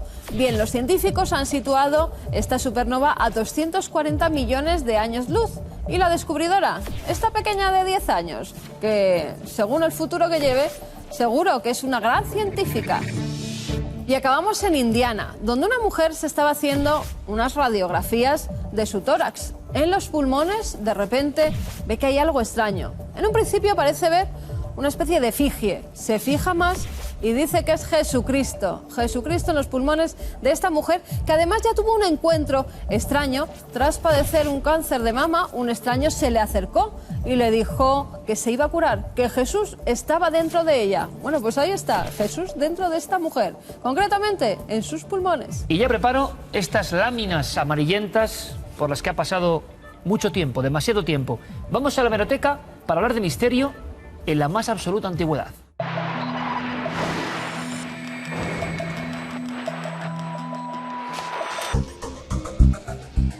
Y hablo de antigüedad casi remota, por lo menos a nivel de hemeroteca, porque nos marchamos hasta ni más ni menos 1910. Casi albores del siglo XX, para encontrarnos con algo que será clásico en el periodismo español. La presencia de supuestos fantasmas. Y no fantasmas en lugares alejados, en aldeas, no. Por ejemplo, en lo que era entonces un naciente barrio, Guindalera y Prosperidad. Y llegó a tal asunto, la tensión popular, se hablaba de una especie de encapuchado, incluso algunos, dentro de la fantasía, claro, afirmaban que tenía ojos llenos de fulgor, que se aparecía siempre haciendo el mismo recorrido, por unas calles que además, como cuentan los cronistas en este caso de ABC, estaban todavía en plena construcción. Era ese Madrid que era mitad urbe, mitad campo. Lo curioso, Carmen, de estas crónicas es que al mismo tiempo que el cabo Clemente, que era el que llevaba toda esa zona de Prosperidad, Guindalera y Ventas, al mismo tiempo que traza sistemas de seguridad para capturar al fantasma, sea quien sea, y no dan con él, incluso los reporteros se alían con la policía para intentar, ¿no?, llegar al final de este misterio. Todo tipo de testimonios, a cada cual más increíble, de gente del foro que estaba convencida de que los fantasmas habían tomado esta barrera madrileña. Muchos testigos que aseguraban que tenían miedo a salir solas por la noche. A partir de las 8 de la tarde decían los reporteros que no había un alma que estuviera paseando por esos sitios. Además decían que no sabían si era un fantasma o un alma en pena, que era todavía peor. O incluso algún enamorado que, vestido a la forma de las pantarujas bien conocidas aquí en este programa, intentaba hacer su peregrinación solitaria encapuchado y sin ser visto. Pero hay más. Incluso se habló de que era una confusión, que los niños, un grupo de niños en una zona de descampado habían visto unos atuendos colganderos y que eso había provocado la psicosis popular. Pero es uno de los primeros casos, 31 de enero de 1910, que son registrados por la prensa como miedo social a un fantasma. Por supuesto, nunca se supo de esta alma en pena supuesta. Curioso es que años después, vamos a 1918, encontramos algo muy similar, provincia de Ciudad Real, concretamente en Tomelloso, y aquí también lo mismo. Toda la población, las fuerzas del orden y el cementerio. En este caso, los fenómenos de un supuesto fantasma se centraban en el Camposanto Viejo, así lo decían, donde había testigos que aseguraban haber visto un fantasma dando vueltas, 3 en concreto, a la como cruz un rito, que ¿no? se alzaba justo en el centro de ese Camposanto. Incluso Iker habían ido en comitiva por la noche intentando dar caza al fantasma, pero no fue posible y ahí se quedó, en la histeria de todo un pueblo ante lo desconocido. Principios de siglo, década de los 10, fantasmas, tanto en Madrid como en Ciudad Real, provocando esto, la revolución periodística y sobre todo de las personas. Por ejemplo, entre los testigos de Madrid había algunos que eran dignos de Pío Baroja, ¿no?, en la busca y demás. Una mujer, la viuda del Chirlo, que declaraba a la prensa y que decían que tenía una cicatriz de la oreja al mentón prácticamente, ocultándole toda la cara. En fin, personajes y paisanajes de aquella época. Vamos ahora con otro asunto y me he traído aquí, y lo van a entender, una especie de chuleta porque esto es muy difícil. Esto es el llamado juramento hipocrático. Hipócrates, siglo V a.C., el médico que estableció, luego lo revolucionó Galeno, el código deontológico de esa profesión. Profesión que nos salva, quede claro, profesión que está a nuestro favor. Profesión que con la ciencia ha hecho que muchas personas no mueran. Salvadores de vidas. Pero ¿qué ocurre cuando se convierte un médico en ángel de la muerte? El caso de Olot ha sido terrible. El juramento hipocrático decía algo así como: a cualquier casa que entre, como médico, iré por el beneficio de los enfermos, absteniéndome de todo error voluntario y corrupción. Bueno, esto no lo ha cumplido Joan Vila. Hablan de entre 11 y 15 muertes, quizá nunca lo sepamos. Residencia La Caridad, seguro que todos conocen el caso. El primer caso de este tipo de tipología en España, un caso sobrecogedor que vamos a analizar con los mejores expertos. Eso sí, las imágenes de los CSI españoles exhumando cadáveres, primero 3, luego 5, luego 8, luego 11, son de auténtica pesadilla.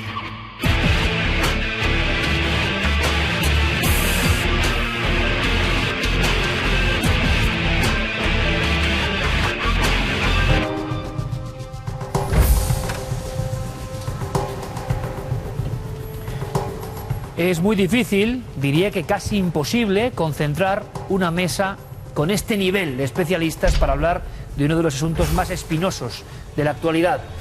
Nos acompaña Paco Pérez Avellán, bienvenido como siempre. Hola, compañero. Es un placer estar aquí. El doctor Cabrera, buenas noches. Buenas noches, Iker. Y Vicente Garrido. Buenas noches, Vicente. Hola, buenas. Sobre las presentaciones, ustedes los conocen perfectamente, siguen con mucho interés sus profundos análisis y las directrices de lo que nos cuentan, para que nos hagamos pues con una opinión sobre temas que de verdad aterran, porque yo hablaba ahí arriba el contrasentido, doctor, de médicos, auténticas personas que nos salvan y que de pronto algunos se den al lado oscuro.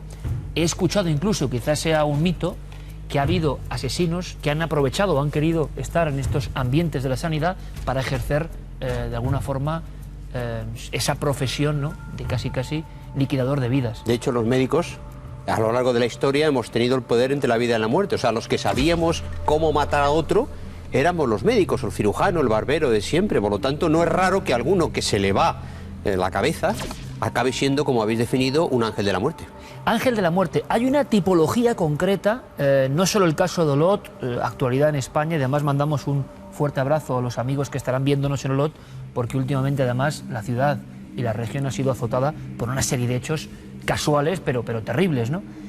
Los criminólogos, Vicente, ¿conocéis esta figura, esta patología, se podría decir? ¿Es un tipo de asesino distinto a los demás? Es muy distinto porque está basado en una relación muy especial que no existe en otro ámbito. Ya no estamos hablando del depredador que busca en determinados lugares una víctima indefensa, etcétera. En este caso, la víctima viene a su lugar de trabajo, como comentaba antes doctor Cabrera. Entonces se establece una relación de confianza que hace mucho más fácil precisamente el acto de matar, puesto que la persona espera todo lo contrario, no espera ser maltratada o asesinada, sino atendida. Y justamente esa relación tan especial hace que estos lugares donde trabajan estas personas, cuando desgraciadamente una persona que es médico o enfermero se constituye en un asesino en serie y genera una compulsión de matar, tiene una facilidad especial y constituye entonces una trampa mortal.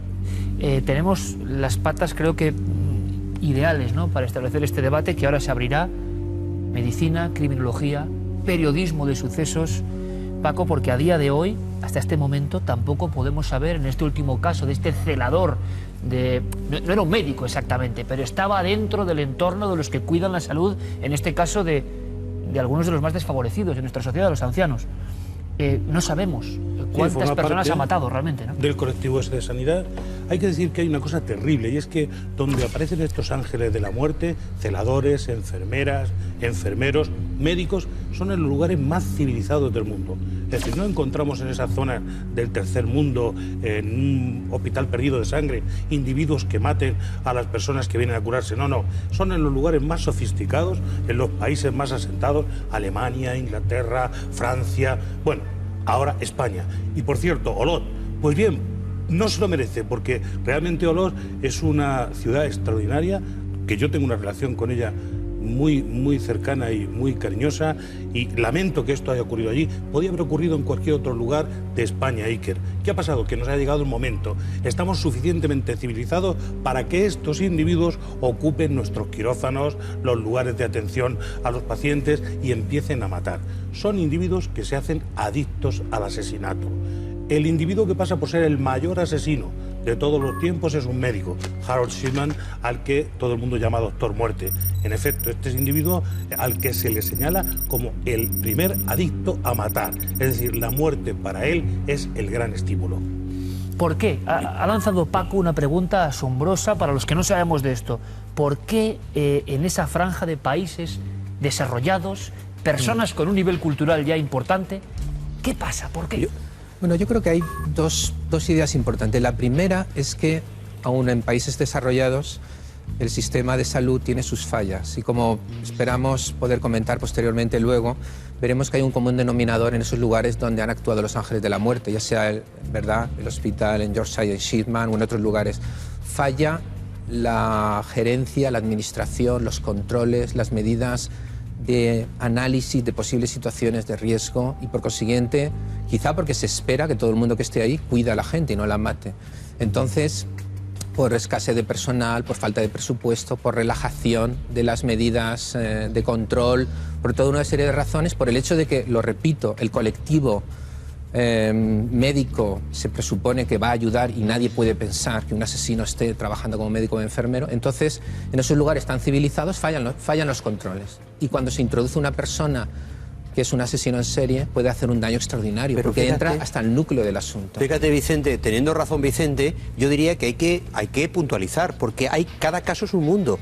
Es decir, en el caso de Olot, parece que el sujeto, un hombre primitivo, y luego hablaremos más del asunto, decía que no quería ver estos ancianos solos, que se iban a morir, que estaban postrados, o sea que... Y luego está el adicto a la muerte, como dice Paco, es decir, el que busca matar por el placer de matar no es lo mismo que el que, guiado de una mente anómala, se cree que ese anciano está mejor muerto que vivo. O sea, aquí pero tenemos que... Eso responde a una tipología, ¿eh? Cuidado, que nos podemos encontrar el mismo ángel de la muerte hace 10 años, hace 15, que ahora. Es decir, en concreto, con respecto al individuo que se ha descubierto y se investiga en Olot, hay antecedentes clarísimos. Enfermeras, por ejemplo, que se han dedicado una y otra vez a acabar con los enfermos que iban en peor estado a su área de tratamiento. ¿Por qué? A veces sencillamente porque les molestaba tener que atender a tanta gente. Hay una cosa tremebunda en el llamado Escuadrón de la Muerte de Linz, en Viena, donde resulta que una serie de enfermeras, no una sola, sino 4 enfermeras se dedican sistemáticamente a matar a los enfermos que están bajo su cargo. Y desarrollan una manera terrorífica de hacerlo, con el vaso de agua. Es decir, se trata de ancianos inconscientes o a los que le provocan una inconsciencia, atragantarles con un vaso de agua mientras ellos no pueden defenderse. Esto lo desarrolla la jefa de este hospital de las enfermeras y enseña a todas las demás. Esto lo hace, entre otras cosas, porque está molesta por la cantidad de enfermos y pacientes que recibe para la poca disponibilidad. Pero por eso digo, Paco, que cada caso es un mundo, porque este es un caso... Pero se ha desarrollado una tipología, un individuo que actúa bajo esas circunstancias. Por ejemplo, para quitarse esto. Otra posibilidad, que es también el hecho del síndrome llamado de Munchausen, ¿no? Por poderes. Aquella enfermera guapísima, Arlit, que se dedica a atender a los bebés y a matarlos para llamar la atención, y se hace la cómplice de todas las familias que vienen y la persona que mejor comprende en la muerte a estos familiares, porque ella es realmente la que los está matando. Pero nadie puede imaginárselo. Pero Paco, ahí entramos en el mundo de las patologías, las sí, anormalidades, los trastornos de personalidad. Sin ninguna duda. Yo creo que es todo lo mismo en el nivel cultural y social de estas personas. No hablamos de asesinos brutales, como hemos seleccionado en ocasiones aquí para hablar de ellos, si lo vemos de una frialdad que quizá aterra más, Vicente. Claro, aterra más porque esta persona se siente mucho más segura y llega a integrar su vida cotidiana con el asesinato. De ahí que no cesan de matar si no son capturados. Algunos asesinos en serie que matan en las calles buscando personas, etcétera, pueden controlarse o estar mucho tiempo sin matar. El común denominador de esta gente es que cuando empiezan, continúan matando, incluso van acelerando las muertes, como en el caso de Lot, ¿verdad?, que mató a 3 mujeres, las últimas 3 en 5 días. Tenemos un récord temporal incluso en la historia del crimen en España, ¿no, Vicente? Exacto.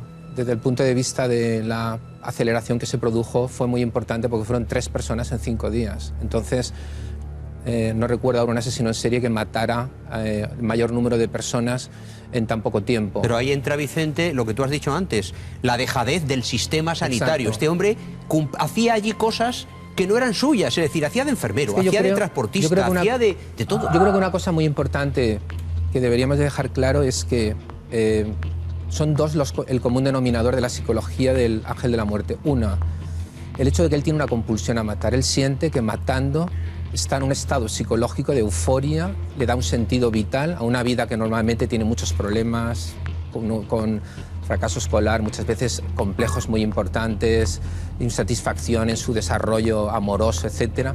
Y luego la segunda cuestión es el hecho de que adquieren un gran protagonismo, porque normalmente, como las muertes se producen en el pabellón donde trabajan, ellas están siempre, o ellos, en el lugar de la muerte, de tal manera que muchos de ellos intentan aparentar que hacen un gran trabajo, que se esfuerzan, que intentan luchar contra lo que parece ser el destino o una epidemia que se ha cernido en ellos. Entonces, por una parte, sienten la satisfacción de matar, obtienen lo que todo asesino en serie, ¿verdad?, una descarga adrenalítica, un sentimiento de superioridad brutal, y al mismo tiempo se convierten, aunque sea temporalmente, en héroes, hasta que, claro, la gente empieza a sumar las muertes en su pabellón, claro, y decimos, bueno, un momento. Y aquí hay un fallo también de seguridad.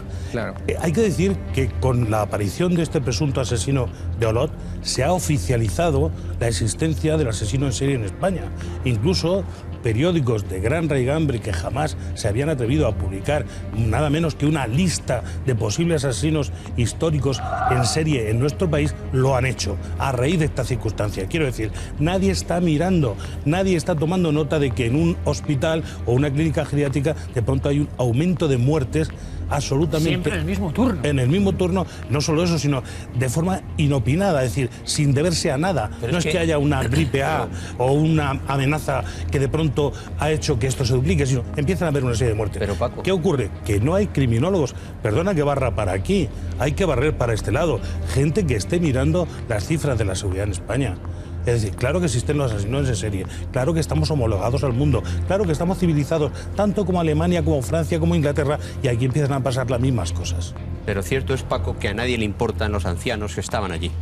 Primero. Segundo, los médicos, sí muchos de ellos certificaron por teléfono. No, es duro y más porque cosas al ayuntamiento le tienen que importar, a la comunidad le tienen que importar, al gobierno le tienen que importar. Este hombre allí hacía de su capa un sayo y los médicos certificaban algunos casos por teléfono. Oye, se ha muerto la abuelita tal. Eso es lo que ocurría y esa es una realidad. Y ahora, este hombre le analizaremos y encontraremos cosas, como dice Vicente, una vida solitaria, conflictos sexuales. Doctor, vamos a hacerlo. Vamos a ver la imagen de lo que parece, por lo menos en imagen yo creo, un hombre normal. Claro, un hombre normal con una historia detrás que es tétrica. Hay elementos que conectan directamente con el puro y duro misterio. Por ejemplo, se ha sabido que utilizaba las lecturas de un libro bien conocido en el mundo del esoterismo y los viajes al más allá y el umbral entre la vida y la muerte, y que era una de sus lecturas básicas para hacer algunos de los casi, entre comillas, rituales de muerte. Ahora hablaremos del modus operandi, que eso ya es algo increíble. Incluso se ha encontrado sustancias como desatascador, es decir, cada vez con cosas más increíbles matando a las víctimas. ¿Qué me podéis contar? Sé que es muy difícil, sé que es muy arriesgado, pero sobre este hombre, ¿qué sabemos de este hombre? Si su aspecto, si se puede saber algo más, si se podemos leer algo más. Bueno, la primera cuestión tiene que ver con el análisis de lo que ha aparecido, ¿verdad?, en el informe psiquiátrico que se le hizo. Algunas veces me han preguntado, ¿no se podía haber predicho que ahí este lo tenemos, hombre... es él con gafas, la cabeza baja. Imagino que ya es conocido en España, pero ahí lo tenemos. Algunas veces me han preguntado, ¿no se podía haber previsto cuando iba a la terapia psiquiátrica que este hombre era un asesino en serie? La respuesta es no. No. El psiquiatra no busca a un asesino en serie en una persona que tiene rasgos obsesivos o compulsivos. Ese fue el diagnóstico que tuvo y no se le puede reprochar, porque nadie puede esperar que exista un perfil definido de asesino en serie, salvo que él vaya y cuente sus fantasías y sus hechos. Pero también es verdad que no se está nunca a descubrir un asesino en serie, porque en este país, hasta hace muy poco, yo diría que hasta Olot, se ha ignorado la existencia reiterada de asesinos en serie. Es decir, nosotros a nivel oficial, ni siquiera el Código Penal castiga al asesino en serie. Pero sí que vamos a ver, se castiga al que comete un crimen. Si cometes dos, el segundo es medio gratis, y a partir de ahí todo lo demás son gratis. Paco, quiero decir, en este caso podemos añadir algo sobre el de Olot muy importante, y es que va de ser un criminal con un modus operandi sofisticado, inyectando medicamentos, a convertirse en un brutal asesino que lo que hace es inyectar salfumano lejía, que no tiene nada que ver, que es un avance hacia la brutalidad. O una regresión, por decirlo de alguna manera. Eso desmiente su argumento, ¿no? Él explicó que mató por compasión. Como un justiciero casi. Esa es probablemente la argumentación más común si analizamos los casos de los ángeles de la muerte. Normalmente la primera justificación que dan es: esta gente se estaba muriendo, no quería verlo sufrir, lo que se llama en inglés mercy for killing, ¿no? Matar por piedad. Pero claramente ese modus operandi, ese cambio en el modus operandi, porque es muy interesante si vemos, ¿verdad?, los interrogatorios, o si leemos los informes de los interrogatorios, se le pregunta varias veces: ¿y usted por qué cambió el modus operandi? Y dice: no lo sé. Claro, no lo sé, es que no lo puede decir. Él no puede decir: me di cuenta, porque yo creo, haciendo ahora una abstracción de la situación y corriendo el riesgo por mi cuenta, yo creo que en verdad, si él fuera honesto consigo mismo, diría: mire, yo en principio intenté matar de una manera muy sutil, pero me di cuenta que llegó un momento que que eso ya no me satisfacía. Pero entonces que eso me aburría, por decirlo de alguna manera. Necesitaba sentir la muerte de manera más personal. ¿Qué les da la muerte a estas personas, Vicente? El poder absoluto, Iker. Matar es el mayor poder que se tiene sobre las personas. No hay un poder mayor que ese, nada más que el de devolverle la vida a los muertos. Estamos hablando de alguien que puede decir: este va a vivir esta noche o este va a dejar de vivir. Y aunque dicen todo lo contrario, por supuesto, como estaba explicando Vicente en este caso, es importantísimo saber que al principio esa inyección que él facilitaba, que era de un medicamento, producía la muerte en silencio y también en paz. Y sin embargo evoluciona hasta quemar el esófago con un abrasivo que produce un dolor y una muerte absolutamente brutal y tremenda. Que estaba, pues sencillamente, estaba poniéndose lo más complicado. Paco. Pero hay otra explicación.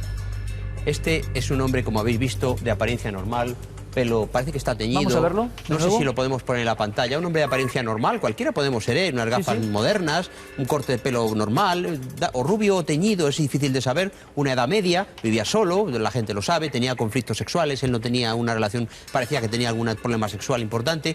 Pero lo que se está comentando aquí es: ¿era un asesino en serie? Yo no lo diría claramente. Un asesino múltiple, sí. Segundo, él dijo textualmente a los entrevistadores: yo quisiera que alguien hiciera por mí lo mismo en el caso de estar tan postrado como estos ancianos. Por lo tanto, ¿él se creía realmente que hacía un bien a esos ancianos No, doctor, o lo hacía por el placer de matar? Lo que ha trascendido, que no sabemos si es verdad o no, perdóname, Paco, es que algunas le denunciaban, este hombre me quiere matar. Sí, hay una cuestión muy importante y es que él explica en una segunda justificación, Iker, que también es súper típica, porque yo creo que este hombre ha dado las dos grandes explicaciones que vienen decenas de años dándose, de manual. La primera es, lo hice por piedad, y la segunda es, realmente yo no era plenamente consciente de eso. Y él dice, es como si yo me viera como en una película de dibujos animados, como si un yo que no fuera realmente el que yo controlo lo hiciera. Pero eso tampoco es verdad, porque él explica con detalle la sintomatología y aspectos relacionados de las víctimas a las que mató. Por ejemplo, comenta, tal persona a la que mató sudaba mucho, no había dormido bien, había comido de tal manera.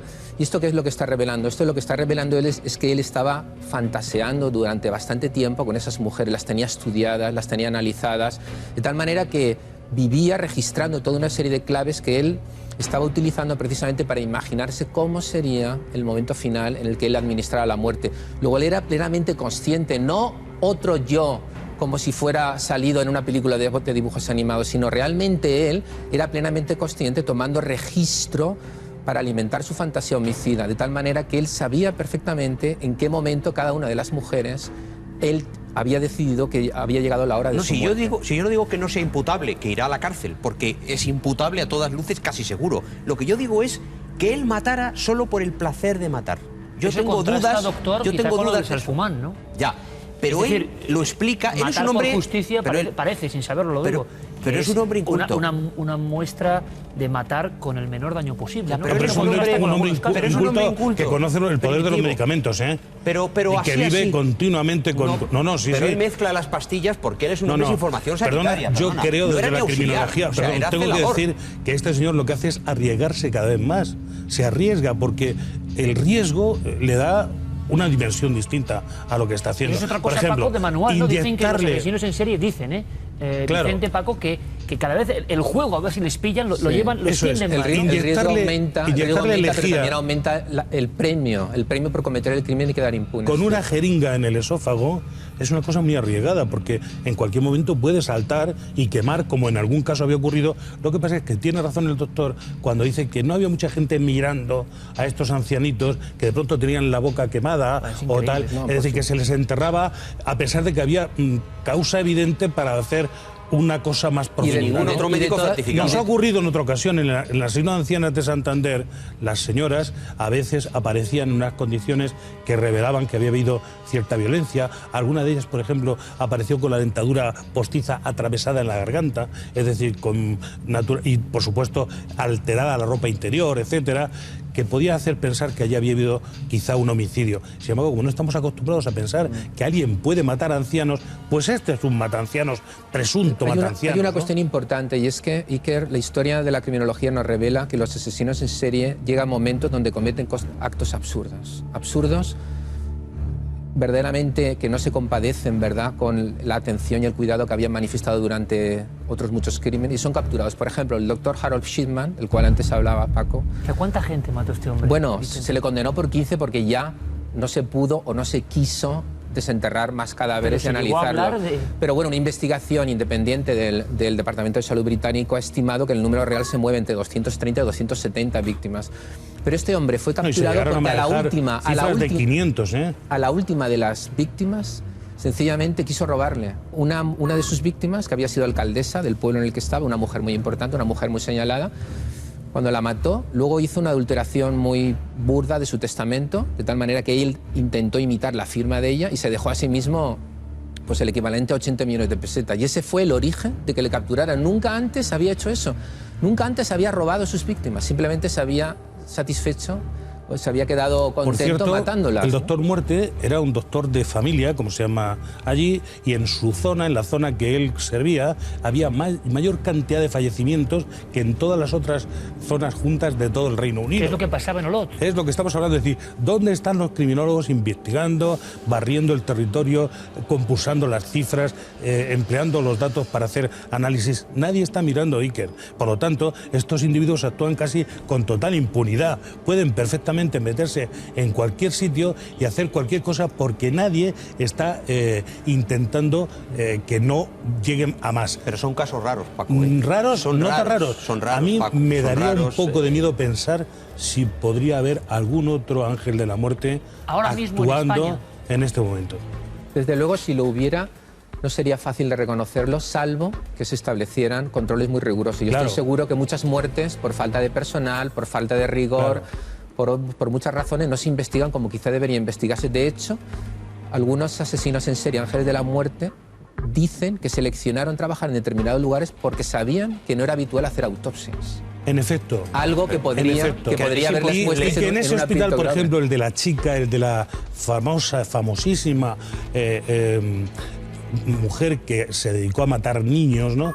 Esta enfermera de la muerte, se va a un sitio donde hay prácticamente una desorganización continua y que ella es la auténtica alegría y alma del lugar. Tiene acceso, es curioso, a la farmacia y pueden inyectar determinados tipos de medicamentos, que es una cosa incomprensible, medicamentos que son peligrosos. Y lo que hacen es, efectivamente, llevar a cabo todo eso que pueden hacer, porque no hay un control, ni fuera ni dentro, a veces, de las instituciones. Doctor, psiquiatra y forense. Este caso de Olot es como una señal de alarma de que tenemos que hacer algo a nivel criminológico, de investigación, porque estas cosas pueden empezar a suceder, ¿o no? Yo soy muy poco dado a la fantasía. Lo siento por mis contertulios. En España mueren 500.000 personas al año. 500.000 de personas mueren de muertes diversas. No es posible controlar cada una de ellas. Es cierto que vivimos una sociedad difícil, complicada, donde cada vez las cabezas están peor. Pero yo no creo que vayan a aparecer ángeles de la muerte aquí y allá. Yo confío mucho en la sanidad española. Ahora, podríamos dar con el asesino de nuestra vida y ahí acaban nuestros días. Ojalá nos equivoquemos, porque si no la gente que vaya a un ambulatorio dirá, ¿a dónde voy? Este hombre era un celador. Era un individuo sin ninguna preparación técnica. O sea, no era ni el catedrático. Pero no trabajaba puramente de celador, ¿eh? Claro que no, porque le habían dejado que trabajara de todo. Ocupando un puesto que le correspondía quizá a persona más especializada. Yo creo que lo más importante, una de las lecciones más importantes del caso de Olot y de otros, en otros lugares del mundo, es lo siguiente. Si procuramos que la gente haga el trabajo para el cual está contratada y para el cual se ha formado, si procuramos tener un control riguroso sobre los procedimientos médicos, si tenemos un protocolo de actuación detrás de muertes que no están del todo claras, yo creo que de esa manera el riesgo se minimiza mucho. Ahora bien, probablemente no se podrá evitar que una persona con formación como auxiliar, como enfermero, incluso como médico, que por alguna razón comparte la psicología del asesino en serie y trabaja en ese contexto, se dedique a matar. La pregunta es, ¿podríamos haber evitado, después de una primera o una segunda muerte, más muertes o no? Yo creo que ahí es la gran lección, porque los casos que hemos estado comentando aquí, Beverly Halit o Harold Shimmer u otros, cuando los analizamos, el análisis que han hecho los historiadores y los criminólogos es, han fallado las medidas de seguridad, se podía haber evitado antes. Por ejemplo, en el caso de Harold Shimmer, un director de una funeraria había estado muy preocupado porque siempre que le llamaba el doctor Shimmer, las mujeres siempre estaban vestidas y muertas en el sofá, sentadas. Nunca habían estado en la cama, que es donde normalmente las suele encontrar. Y llamó a la policía hizo una investigación, pero como consultó los libros y parece que había diagnósticos que coincidían con la muerte de las mujeres, no investigó. Y sin embargo, luego se supo que él había adulterado, después de matar a las mujeres, había adulterado sus informes médicos, poniendo enfermedades que en realidad no existían. Lo que quiero decir es que hay cosas que se pueden hacer mejor de cara al futuro en el caso de los ángeles de la muerte. Hay unas imágenes que parecen propias de la ficción, yo lo decía en un principio, el CSI trabajando, exhumando cuerpos y un poco el horror que invade no solo Olot, sino toda España, porque en un principio se habla de 3 víctimas y de pronto hay 8 más. Y las dudas todavía hoy, ahí están las imágenes, las dudas hoy de que haya más víctimas de este ángel de la muerte. Y eso lo sabremos en alguna ocasión, se podrá saber el número de personas que ejecutó este individuo. Bueno, hay veces que estos individuos parece que no saben, acaban confesando, ¿no? Hay veces que tienen el deseo de que se conozca la totalidad de lo que han hecho. Puede suceder. Y también puede suceder que haya un conocimiento en esta investigación que ahora nos falta de algún pasado de este individuo que está oculto, ¿no? Pues claro, como bien decía Vicente hace un momento, en el caso de Harold Shimmer hubo una ocasión de oro. El momento en el que se le descubre siendo absolutamente una persona impropia para ser médico y que sus colegas le dejan seguir. Es decir, a este hombre se le descubre pinchándose una droga en pleno ejercicio de su trabajo que él tenía que haber quitado de la carrera médica, y sin embargo sus colegas le encubren y le permiten seguir. Esto hace que Hiroshima acabe donde acaba. Si le hubieran apartado, habría matado o no, pero desde luego jamás de la forma en la que, con la impunidad que hacía, porque recordemos que matan a las personas más vulnerables, los niños, los ancianos. ¿Qué ocurre en Olot? Que las muertes son de personas mayores, que muchas veces se dice, hombre, había llegado su momento. Y no es verdad, porque en el mundo que vivimos la gente no muere tan joven como antes se moría, ¿no? Hay personas de 80 años en perfecto estado de salud, gracias a Dios. Y los niños enfermitos, que de pronto empiezan a morir por causas desconocidas. Hay que sospechar de enfermedades que no existen, que no están diagnosticadas. Envenenamiento, intoxicación, la propia inyección. No podemos vivir así. Sí no podemos vivir con podría... la sospecha y la fantasía de que en cada esquina hay un asesino. Pero sí que se podría, por ejemplo, preguntar, a lo mejor... puede dar origen a una psicosis, doctor. Hay demasiadas muertes a una histeria colectiva. Yo y además... No, perdona, no, es que no se puede vivir así, Vicente, Paco, no se puede vivir pensando que detrás de una bata hay un asesino. Pero yo no digo eso, ni mucho pero menos. Da la impresión de que el auditorio que está ahora bien en sus casas viéndonos está temblando. Lo que no se puede tampoco vivir pensando que no existe, como hemos vivido en España. Es decir, así una serie no existe, no está en la historia de criminología española. Porque es el primer caso, para dejarlo claro, ¿no? Conocido. Es el primer caso conocido, en efecto. El primer ángel de la muerte detectado. Ha habido otros antes, nadie ha tenido la menor posibilidad de saberlo, porque obviamente el que no está mirando no lo ve. Yo lo que creo, refiriéndome ahora al comentario que ha hecho el doctor Cabrera, es que estoy de acuerdo que esto es absurdo, ¿verdad? Tener miedo cuando entras en un hospital, sin duda alguna no tiene sentido. Pues yo creo que nadie tiene miedo, ¿eh? Pero sí que es verdad que, por lo que hemos averiguado en la criminología comparada, debemos de tener un protocolo mínimo que nos avise cuando hay cosas sospechosas, de que deberíamos mirar, simplemente mirar a ver qué pasa. ¿Por qué? Porque el ángel de la muerte mata en dos circunstancias que hacen especialmente terrible cuando se da este acontecimiento por la dificultad de impedir el crimen. Uno, el lugar donde se produce.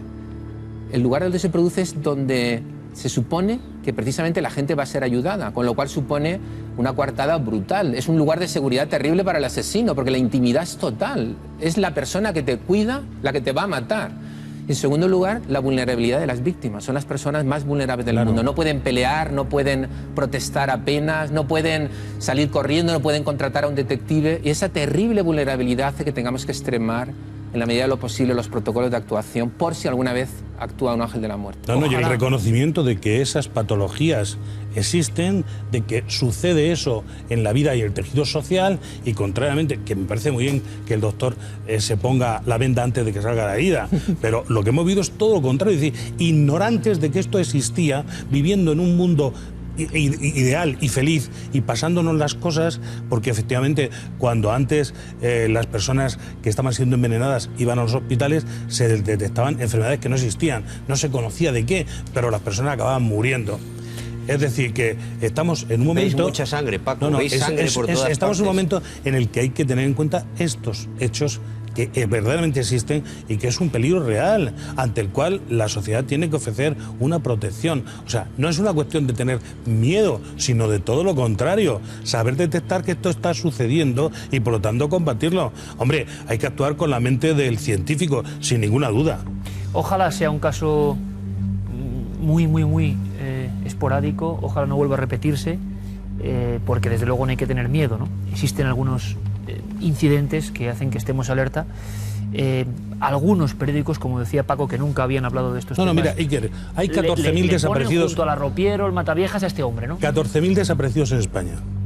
Algunos individuos asesinos en serie matan niños.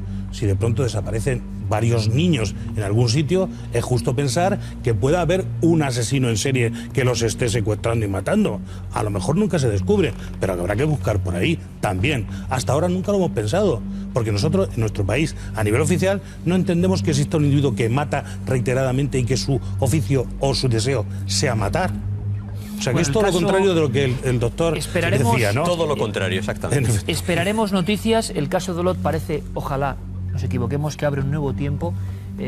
Pocos contrastes tan fuertes, tan tan absurdos, ¿no?, como el de los ángeles de la muerte que aquí hemos traído, y de verdad que sobrecoge, sobre todo a muchos amigos y amigas que están ahora en hospitales y que sabemos que los médicos que están ahí luchan por su vida, no todo lo contrario como ha ocurrido aquí. Yo lo que puedo decir es que el caso a mí me pone la carne de gallina, este suceso, ha habido varios en Olot. Nuestro saludo de nuevo, porque ha sido increíble la macabra carambola de sucesos, varios en la misma región. Yo puedo decir que es un placer hacer este programa, entre otras cosas, por escuchar, espero que les ocurra lo mismo, por escuchar a tres figuras de la talla de Paco Pérez de Bellán, el doctor José Cabrera y Vicente Garrido, hablando con libertad. Eso hoy en día también es un misterio difícil que se dé en los medios de comunicación. Para mí un honor. Vicente, doctor Cabrera, ha sido un honor, desde luego. Muchísimas gracias, de verdad, claro que sí. Vamos con otras imágenes, están ya preparadas para también, como digo a veces, ¿no?, quitarnos esta sensación tremenda de este nuevo formato, entre comillas, de asesino ángel de la muerte. Imágenes de los espectadores de Cuarto Milenio.